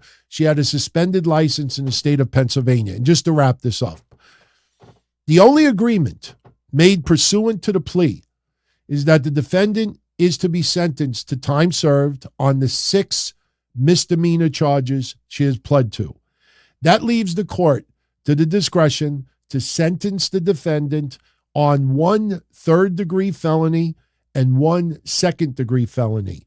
The bottom of the guidelines on the score sheet that was submitted by counsel for the defendant at the time of the plea is a lowest possible prison sentence of 127.95 months.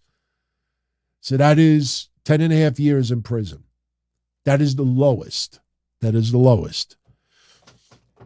They then bring up a court case. It's the Florida Supreme Court versus Gabriel. If you want to look it up, you can look it up. But it talks about how if you have a statutory maximum on an offense or a minimum, that the way that it's been presented, that she can only be given whatever the minimum sentence is, or if it exceeds the maximum sentences, you could only give a certain sentence. The DA believes that Tammy Sytch's attorneys are going to bring up the Supreme Court case versus Gabriel to argue that she should just get 10 years in jail. That's simple English of it. I'm not going to get into it here. People will fall asleep. But let me just finish up with this, and this is the biggie.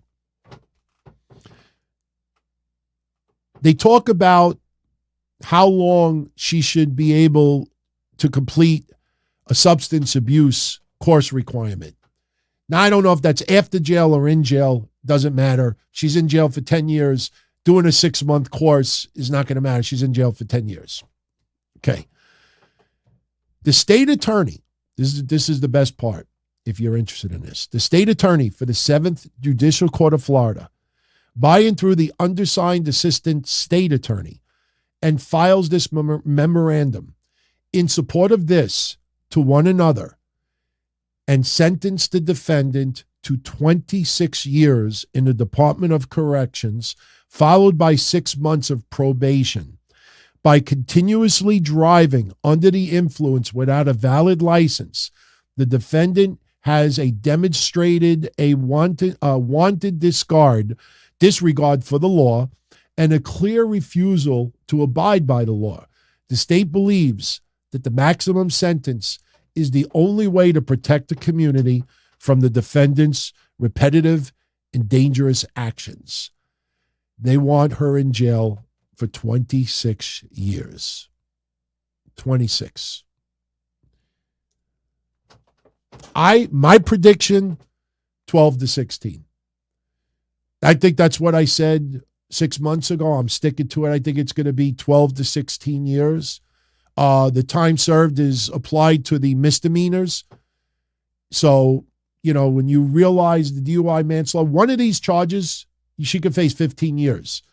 The other charge, I think she could face 10. And then the other charges come out to about a year. That adds up to 26 years. But remember, I don't know if Florida is one of those where you get a day credit for every day that you don't have any issues. If she gets 26 years, that means she could be up for parole in 13. I think Florida is one of those states because didn't the Mandy Rose situation happen in Florida as well? I think it did. So we will know very, very soon. I think before the end of this month, we will know. Maybe as soon as next week, we'll know how much jail she's going to face. All right. I definitely want to bring up Fightful's report about CM Punk. It is very interesting, and it really stems everything down to one thing. You go to their Patreon. I am a subscriber to their Patreon. They talk in great detail there. The WWE higher-ups believe that CM Punk would sign with them if they were interested. As of a couple of weeks ago, feelers were sent out to to CM Punk to see if he would be interested in coming back. Now, off the record, if you're sending feelers, you have interest. Pretty obvious. Now, I'll read you a couple of clips of what they said. They get full credit for this, but I will add something to this right now. One of the factors that is talked about in this article that has to be addressed and resolved before CM Punk could return to WWE is something that AEW, let's be honest, Tony Khan, and more importantly, the elite personnel refuse to do. There are issues, big issues, between Seth Rollins, Roman Reigns, and CM Punk. And before a return to WWE would even be considered, CM Punk, Seth Rollins, and Roman Reigns have to clear this shit up. That's the bottom line. Listen, whether you feel CM Punk was right or he was wrong in his actions in AEW, a year ago, I defended him for saying what he said in the media scrum because he was truly the voice of the voiceless and was bringing to surface some big-time issues within that company. But it's Tony Khan's company. It's not Kenny Omega's company. It's not the Young Bucks company. I don't care if they fucking work 100 hours a week. I don't care if they tattoo AEW or Tony Khan's face to their balls. It is Tony Khan's company. They are employees of that company. Tony Khan brought in CM Punk because he wanted CM Punk there. Tony Khan brought back CM Punk because he wanted CM Punk there. And the elite personnel, as to what I call them, refused to talk to the guy. That's disrespectful to their boss, Tony Khan. But Tony Khan is just as responsible because Tony Khan did not give his own personnel an ultimatum. Look, we all work for this fucking company. I'm the boss. You know, we got to straighten this shit out. We can't fucking divide stuff. We can't do this. It's a ticking time bomb. We got to get together if we all care about AEW, we don't have to like each other, but everybody's got to get along and work for the greater good. No, you didn't have the balls to do it. Let's be honest. In WWE, that shit ain't going to fly. That CM Punk is on Raw and Roman Reigns is on SmackDown, or Seth Rollins gets drafted at SmackDown. In order for CM Punk to possibly return to WWE, all the issues with not just Roman and Seth Rollins, but CM Punk is going to have to sit down and talk to these guys and straighten shit out. And then not only straighten shit out, all sides have to agree, you know, to not like each other, but work for the greater, more importance, you know, for the greater good of the company. That is the biggest mistake that Tony Khan made in AEW so far. Biggest mistake Tony Khan has made to date is to allow the elite to dictate, to control this situation. Tony Khan should have controlled this situation. Employees do not have to like each other.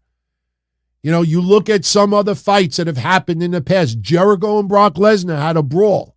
Behind the scenes of WWE, neither one of them got fired. You had other wrestlers. JBL and Joey Styles had an incident, didn't happen on a plane, and Joey Styles knocked him on his ass. Nobody got fired. Doesn't condone fighting, but the thing is, at the end of the day, they straighten shit out for the betterment of the company they work for. And unfortunately, with the case of AEW and Tony Khan, they never took that initiative to just draw the bottom line. Tony Khan, listen, CM Punk came back because Tony Khan wanted him back. And that wasn't good enough for the elite to say, look, boss wants him back. We don't have to like him. We don't have to work with him. But, you know, we got to, like, clear the air. It sends a message to the rest of your roster. It sends a message to the rest of your roster that, look, you know, if we could, you know, get along to the point where we all work for the same company and make it even better, then you all should have no problem doing it as well. That's why the Young Bucks, you know, they make these little remarks, oh, we'll always be hated to the day we die. You're one of the most talented tag teams, and on the surface, two of the most soft, I think would be the right way to put it. You know, you work for Tony Khan. You know, he doesn't work for you. And CM Punk, as far as we know, tried to reach out to the Young Bucks, but to their attorney said, stay away from them. That's why the Young Bucks, I don't think you'll ever see them in WWE. I don't know if you'll ever see Kenny Omega in WWE. You know, I just personally think Kenny Omega, and I'm saying this to compliment him, I think he, out of everybody, might be the one who would have been most willing to straighten shit out. That's the perception that I get. But in order for CM Punk to possibly return, this shit with Seth Rollins and Roman Reigns has to be cleared up. And you know what? I think we all agree, even though we don't know them personally, Seth Rollins comes off as someone that, you know, to make money and make history, that, you know, he would, you know, be willing to, you know, straighten shit out with CM Punk if CM Punk wanted that and, you know, reached out and they talked. You know, people grow up. You know, listen, Seth Rollins had animosity with other people in the past, and they ended up straightening things out. So that is a must. That is a must before CM Punk could return. Fightful also notes that as of 2 weeks ago, no one within WWE had indicated that CM Punk and WWE had talks. One one top employee said that someone close to Punk felt that Vince McMahon talking directly to CM Punk would have the best course of action to return him for him to return to the company. In the past, this is probably something important too. Vince McMahon was adamant to Fox that he was not interested in bringing CM Punk back to the company, but Fox wanted CM Punk and was pushing for CM Punk to return before he signed with AEW. Now, you remember that was the the TV show that they had, that talk show that CM Punk was on for a little while. So, obviously Vince is still a big player, maybe not in a percentage of ownership, but he's the chairman. And if there's going to be talks, he's probably going to be the one heading those talks. One star in WWE says that CM Punk would not be able to pull any of his shit here. There's nobody here that he could jump without getting his ass handed to him. When Fightful brought up that WWE would likely want to talk to top talent about CM Punk coming in, the same person said that the talk needed really to be with CM Punk. Another top talent believed that Triple H would not risk the negativity that CM Punk would bring. However, someone else felt that CM Punk would need to make good with a number of influential stars, talent on the roster. Within AEW, this is interesting. Within AEW, one top AEW star said that before the fight happened, CM Punk would verbalize and tell people how much he did not like WWE, did not like Triple H, and did not like Vince McMahon. Now, the only thing is, though, is it says brawl out. I believe that's from a year ago. So what transpired a year ago to now could be a lot different. So maybe a year ago, year and a half ago, that might have been CM Punk's feelings about WWE. That may have changed since then. Fightful has spoken to several top stars within WWE and a number of names of creative. So far, no one has been told anything about CM Punk coming back, and that the teases that have been steaming up social media were not meant for a CM Punk return. And they also brought up that there is enough promos by CM Punk over the past 2 decades that, could be played off. Like he's, in simple words, CM Punk has cut so many promos in his career. There's a lot of one-liners that have been used by others before him and after him. And fans today think that it's WWE intentionally teasing his return. Now WWE's trolling fans. What Corey Graves said last night was definitely a troll job. Definitely. Sources that are close to CM Punk have been open about his interest in returning to WWE, with one person outright saying that if there was WWE interest, CM Punk would go back to the company. There was also a source that said that they believed it was actively being worked on. There's a very big elephant in the room that both Seth Rollins and Roman Reigns have verbalized in the past that they are not fond of CM Punk. Most people on both sides believe that the fences need to be mended in order for a WWE return to happen. And then they finish up with a few other comments, and they bring up Impact Wrestling. If you remember a couple of weeks ago, Impact Wrestling, they said they would welcome CM Punk in the company. They would love CM Punk to be in there for a cup of coffee to get, a little boost of their, ratings and buy rates. So that's not necessarily a surprise. But that's pretty much the latest on CM Punk in the WWE. I think what it really comes down to is if WWE's interested, CM Punk is interested. But before any of that can happen, shit's got to be ironed out with some of the top stars there. To be continued. So, very quickly, some SmackDown results from yesterday.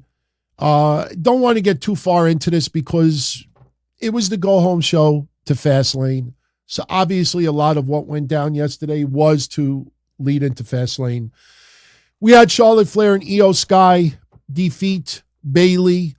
Charlotte Flair and Asuka defeat Io Sky and Bayley.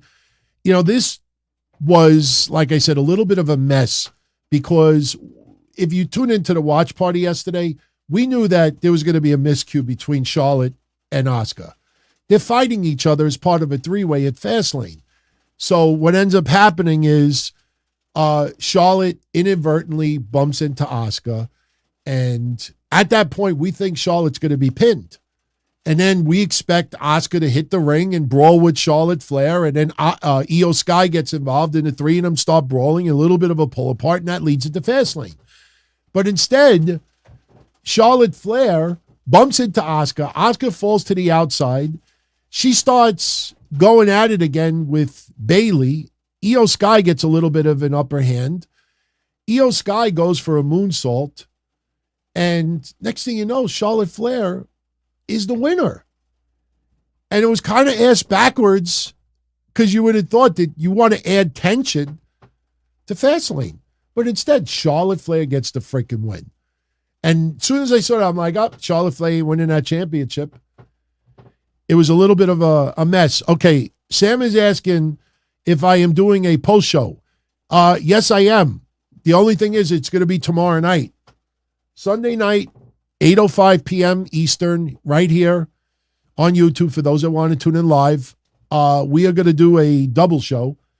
It's going to be a little recap and review of Fastlane, and we're also going to do a little bit of a sit down. So we'll do the Fastlane review first, and then we'll do some, sit down Q&A stuff. So that'll be tomorrow night. So we will be doing a double episode tomorrow. Also, I might as well let you know now, the next Q&A episode is going to be October 19th. So I will be putting threads up everywhere in the next couple of days if you want to submit a question for the next Q&A. Yesterday we did the watch party, and someone tomorrow at random is going to win this autographed Dominik Mysterio card. Big Sal, who was picked last week, he chose the Gunther signed card. This Tuesday, we are doing an NXT watch party. It's funny. We've been doing an NXT watch party pretty much every week for the last month and a half. We are doing one Tuesday, obviously. So if you want to be part of it, and if the turnout is nice, I might be doing a Bray Wyatt giveaway. A few people have been asked about Bray Wyatt, so we might do a little giveaway there. But you could see, obviously, there's a big night ahead.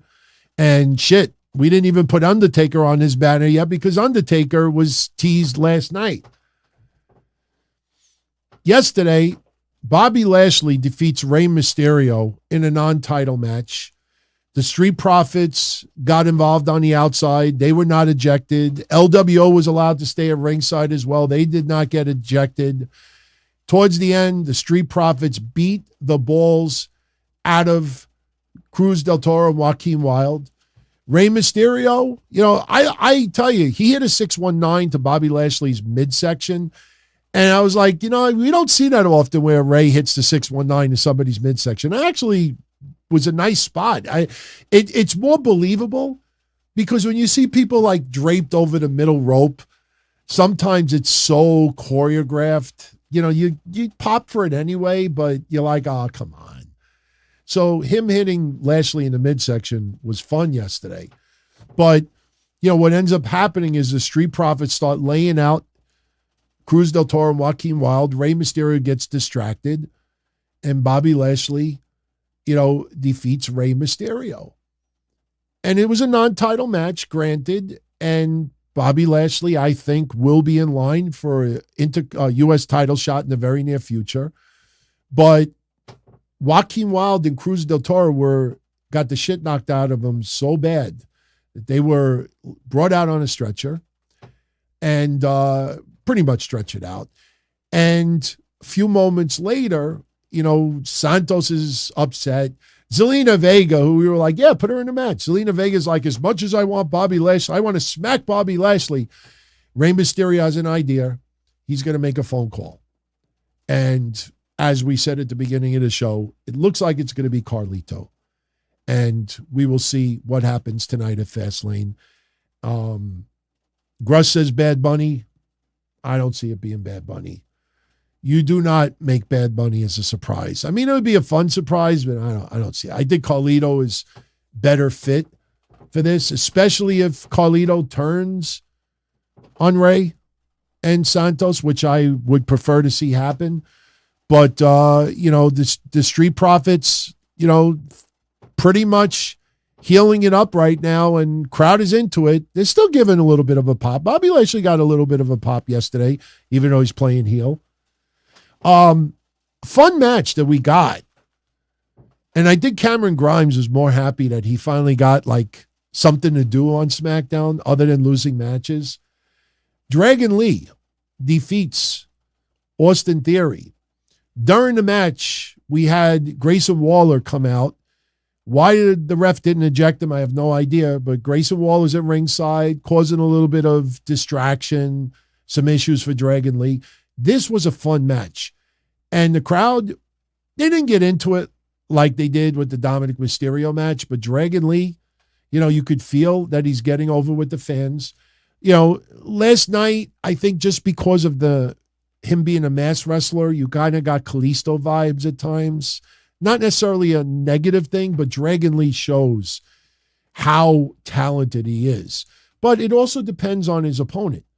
Austin Theory not being a high flyer, Dragon Lee's game has to be changed up a little bit. But towards the end of the match, Grayson Waller trying to distract, here comes Cameron Grimes. And I loved it because a few weeks ago I said he's got to grow the chest hair again. He's got to grow the hair again. Little by little, they're letting him morph back into the old Cameron Grimes.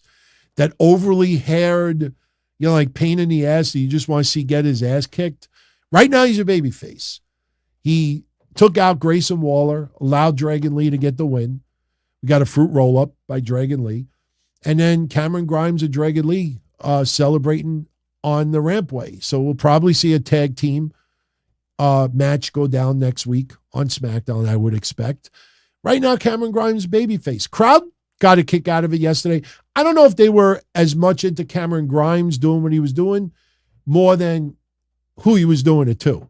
I think they popped because Grayson Waller got his ass kicked. Then Cameron Grimes making an appearance. But I think eventually Cameron Grimes turns heel again. And I think, he does a little bit of what he was doing in NXT. But we were happy for him yesterday. He legitimately looked just really happy to be there. Like, you could feel through your screen when someone legitimately looks happy to be on TV and what they're doing. That was the vibe that we got yesterday. It was a fun match. We did get a couple of vignettes. Pretty Deadly are making their in-ring return next week. I'll give you the preview in a moment. And we had another promo from Isla Dawn and Alba Fire. They have the women's tag team division on notice. They will be having a match very, very soon with Chelsea Green and Piper Niven. Something's happening with the women's tag team division and NXT in the very near future. A lot of people think that they're setting up Piper Niven and Chelsea Green for either Lola Vice and Elektra Lopez, or now they think Thea Hale and JC Jane have meshed like really, really well in a very short amount of time. So that could come into play too. But we had an outright brawl at the very end of SmackDown. We talked earlier during the night, Rhea Ripley wanted to talk to Paul Heyman. We had a little stare down between the Judgment Day and the Bloodline, two members of the Bloodline. One who thinks he's in the Bloodline. You got to remember that aspect of it. But the Judgment Day show up and they're in a locker room. And, the Bloodline thinks that they're in the wrong locker room, and they're not. They have a little bit of a stare down. But Rhea Ripley wants to talk a little business with Paul Heyman. And as I said at the beginning of the show, this story yesterday was simply to set up Fastlane.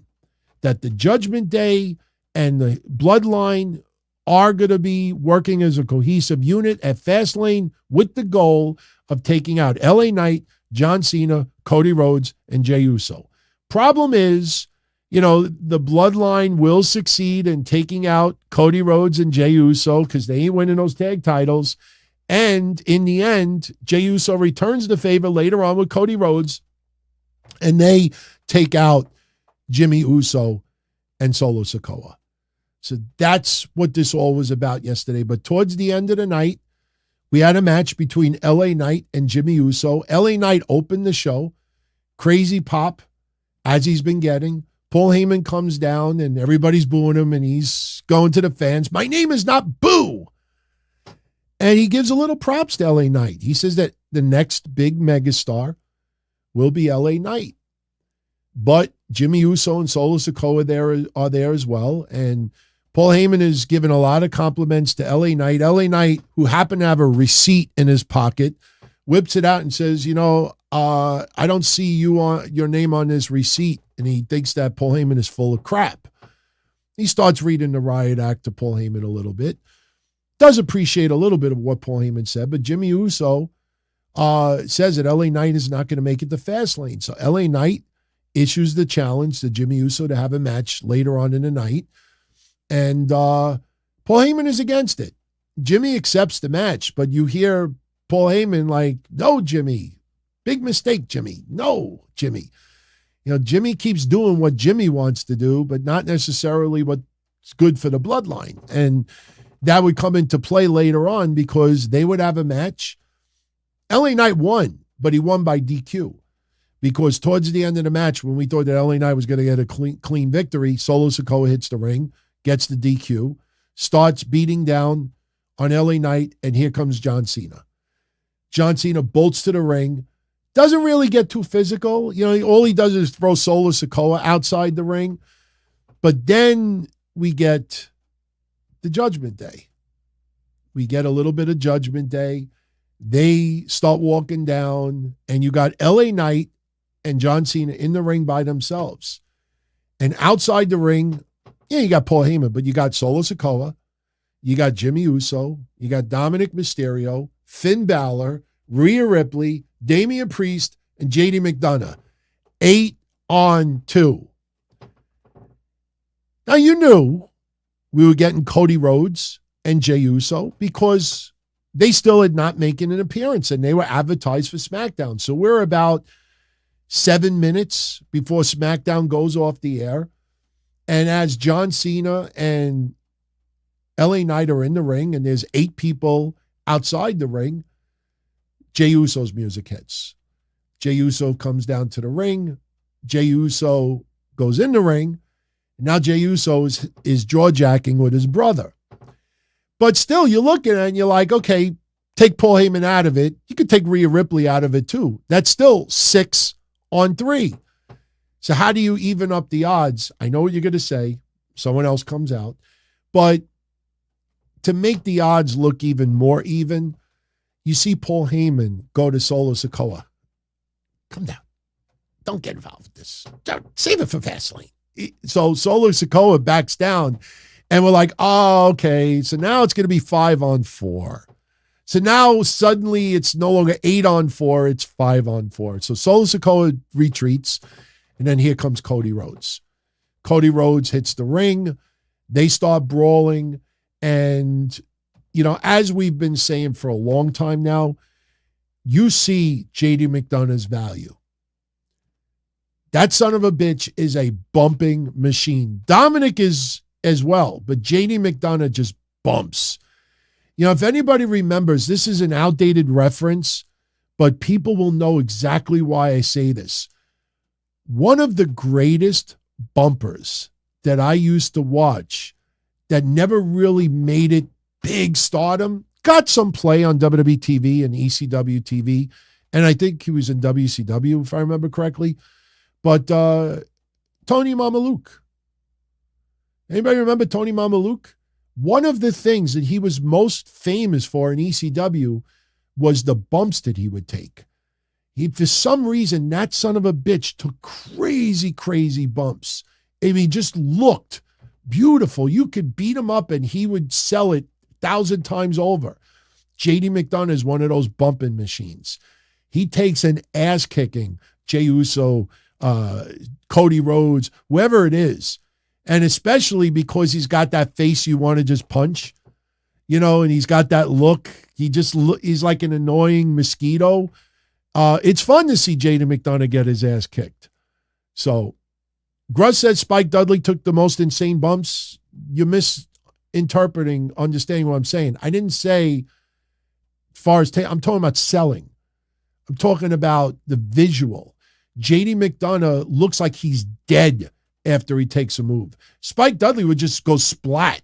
Not criticizing Spike Dudley, but Spike Dudley would get his ass kicked. But he'd get his ass kicked, and he would just go splat. JD McDonough, just like how Tony Mamaluke used to do it, they look like they were dead afterwards. I mean, the selling that JD McDonough is amazing. So, but so you end up with these 4 guys in the ring, and we go off the air with Cody Rhodes, Jey Uso, LA Knight, John Cena. You focus on LA Knight yesterday, you could see how, substantially he's increased his physique. He's always had great physique, but look at him a year ago to now. He looks like a main event superstar. Yesterday he did a great job. John Cena, you could feel, given that rub to LA Knight, when John Cena, when it's time for him to go back to Hollywood, he's leaving LA Knight in a much better place than where he is, even a month ago.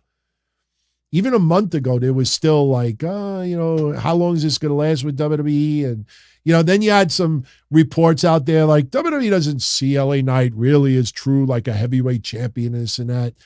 Right now, it's not his time, obviously. They're not going to screw up other storylines for this. I don't care what people say. They said that about Sammy at Chamber and Zelina in Puerto Rico, and you're not going to divert from the script or the plans because LA Knight is mega over right now. They'll find ways to keep him at the top, but he ain't winning heavyweight championship.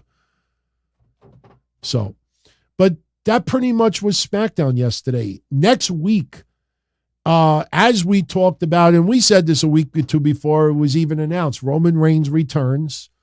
He will not be happy at the Bloodline's performance at Fastlane. He will not be happy at what Jey Uso did, and Cody Rhodes, and LA Knight, and John Cena. Roman Reigns will not be a happy camper next week on SmackDown. And Triple H will be making an appearance. Why will Triple H be there? We expect he's going to make the ultimatum to Roman Reigns. You have to defend that championship. Maybe he does the 30 days thing. I think Crown Jewel is in about a month. So if he does not defend the championship at Crown Jewel, he will be stripped. And I think his opponent could very well end up being LA Knight. Could very well be. We already had the discussion as to what would be holding back WWE from having LA Knight take on Roman Reigns at Crown Jewel.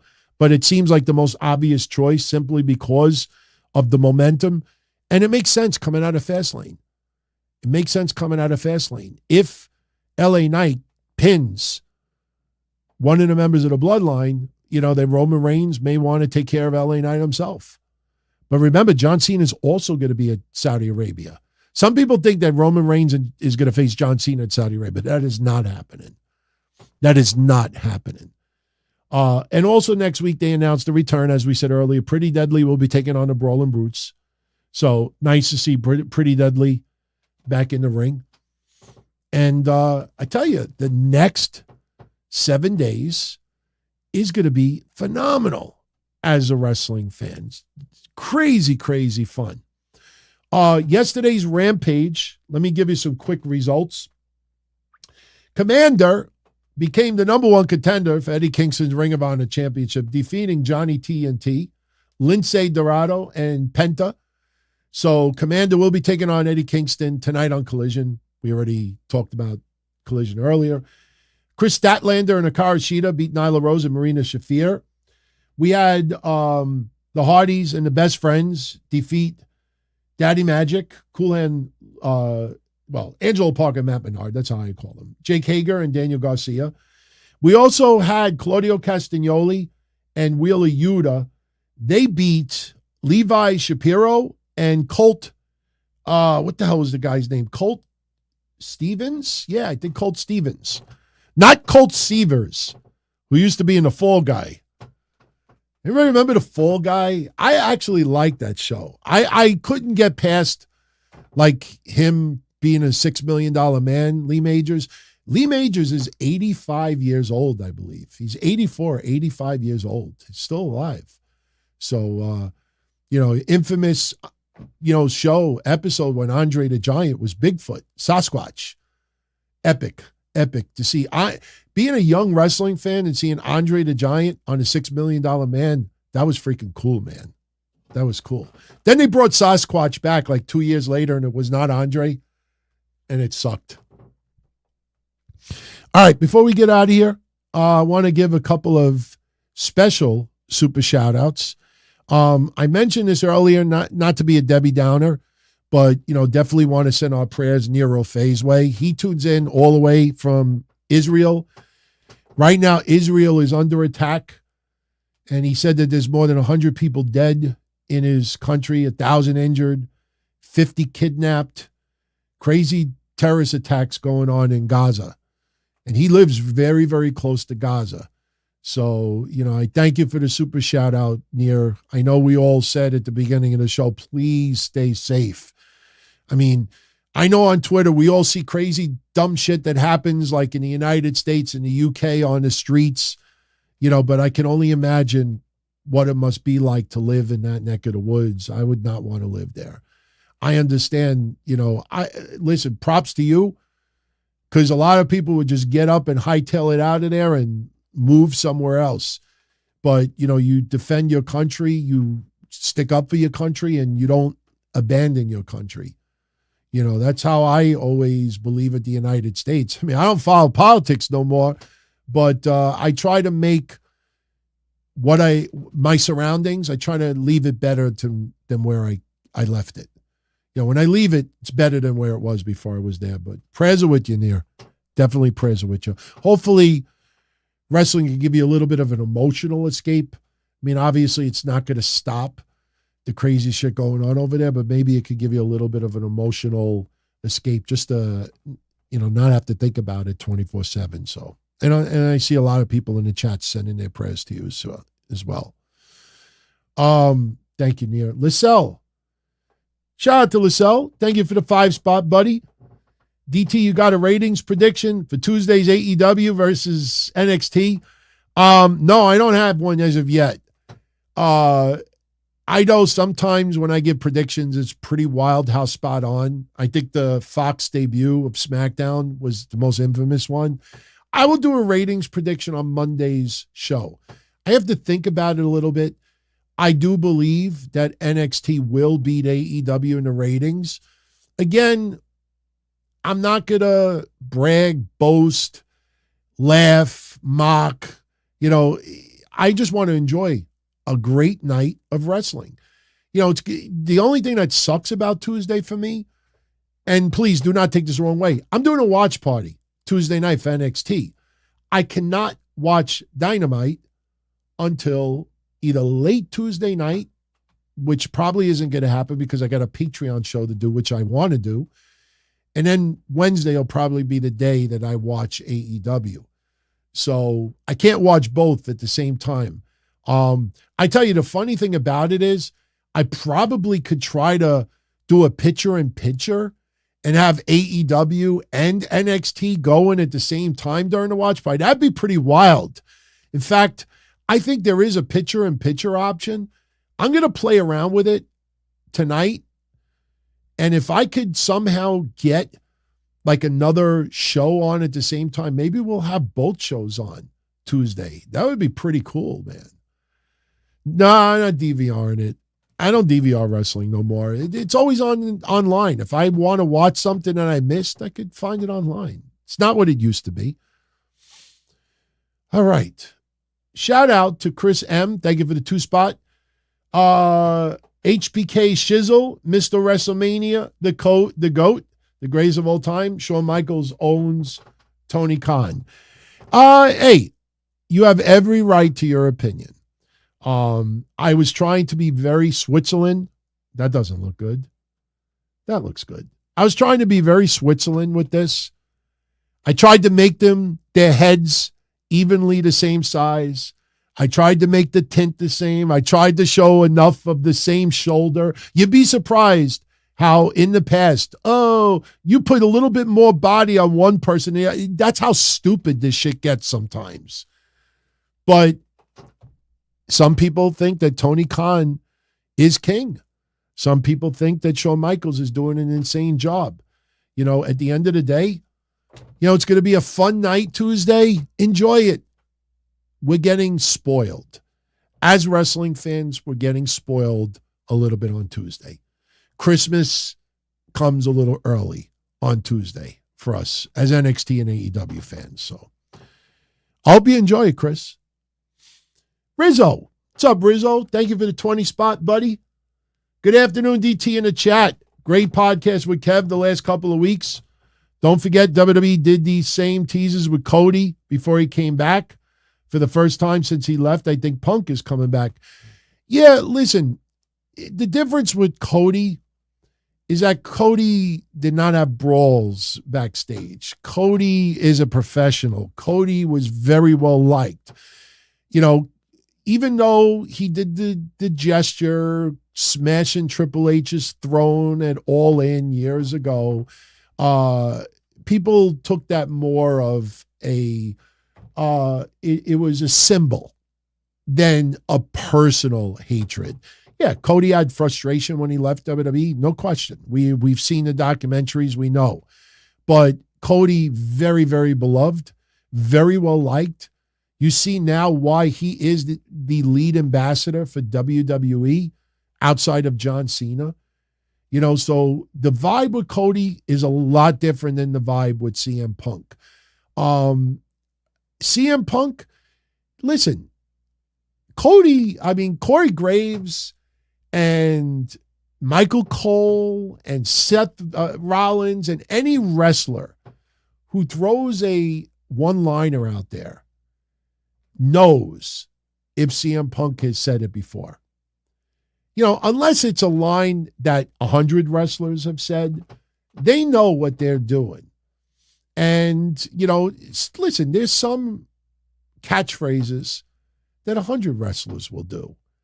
You know, and if it fits your narrative that one person's going to feud with the other, if this person says something and this person happened to say it too in the past, they'll reference it. But now, since it's caught so much steam, listen, like I said earlier, and it's not like, you know, putting us over, but we talked about the references to CM Punk 5 weeks ago when no one was talking about it. Remember 5 weeks ago? Hey, did you notice Seth said this? And didn't they say that about CM Punk? Didn't CM Punk say it back then? 5 weeks ago we said it. At that time, few people brought it up, but it wasn't trending. Now this shit's trending. So WWE now is going to troll. Just like I used the Pat McAfee example earlier, just like Corey Graves name drop things last year when there was a buzz online, a rumor about something that wasn't true, and he fed into it on SmackDown. If I remember correctly, it might have been Raw. We've had multiple times where a commentator will say something that has been trending online, and it's not true, but they say it anyway to feed into it. WWE would be stupid not to do that right now. You want as many fans talking about your product as possible. You look at even about Mercedes Moné with AEW. AEW did not go out of their way to tell fans early in the year that she was not appearing. Mercedes Moné didn't go out of her way to tell fans that she wasn't appearing when everybody was guaranteeing it. Some people even said she was in the building that night. But the reason why AEW didn't bring it up is not because they didn't want to spoil the fun. They were getting a lot of extra publicity out of it. We didn't start the rumor. So, hey, if people want to talk about it, go right ahead. It didn't come out of our mouths. Even like the DVR said, the stuff I said earlier. Tony Khan alerting viewers that the DVR listing is wrong and the programming was the right call. But when the rating came back and was disappointing, it wasn't Tony Khan and AEW putting that out there. You did not see them make that excuse, just like you have yet to see Tony Khan address 85,000 or 72,265 or 88, whatever the numbers were. He threw that comment out there, probably prematurely, and, he's letting everybody else talk about it. And honestly, he's very smart for doing that. So I think Punk is coming back. Kevin and I had a debate on the September 26th show. If you haven't checked out that episode yet, check it out. Kevin and I had a debate about CM Punk's return in WWE. Very fun discussion. But I am one that thinks CM Punk is returning to WWE. Even if it's for a short period of time. Even if it's on a trial basis. Will it happen at Survivor Series? I'm not convinced. As of right now, I say no, even though it's in Chicago. I think Royal Rumble would be better if CM Punk were to screw up like Seth Rollins' chance in the Royal Rumble or something like that. Maybe that leads to the road to Mania. I don't know. I haven't thought about it yet. It's still a long ways away, Survivor Series. So I say, I don't know. But he is returning. It's just a matter of when. But WWE will have no problem with people milking that CM Punk will be in Chicago for Survivor Series. They will not go out of their way to tell fans no. They don't owe the fans an explanation. Oh, why didn't WWE tell us he wasn't going to be there? They made us think that they did. No, other people made you think that they did. All right. Yeah, Survivor Series is next month, but it's still almost 2 months away. We have Saudi Arabia first. We have to get past Saudi Arabia. Survivor Series is like, what, 7 weeks away, 8 weeks away? It's still a long ways away. There is a lot of shit that could go down in the next month between WWE and CM Punk. It is way too soon. So, okay. I'm a little out of breath. It's 2:40 in the afternoon here. I have to get this episode online. Then I have to prepare the predictions contest. Don't forget, for our patrons and our channel members here on YouTube, we have the 2 predictions contests. Each one is giving away $50. You get either a PayPal of $50 or an Amazon, AEW, or WWE gift card. That is your choice. One winner on YouTube channel members, one winner on Patreon.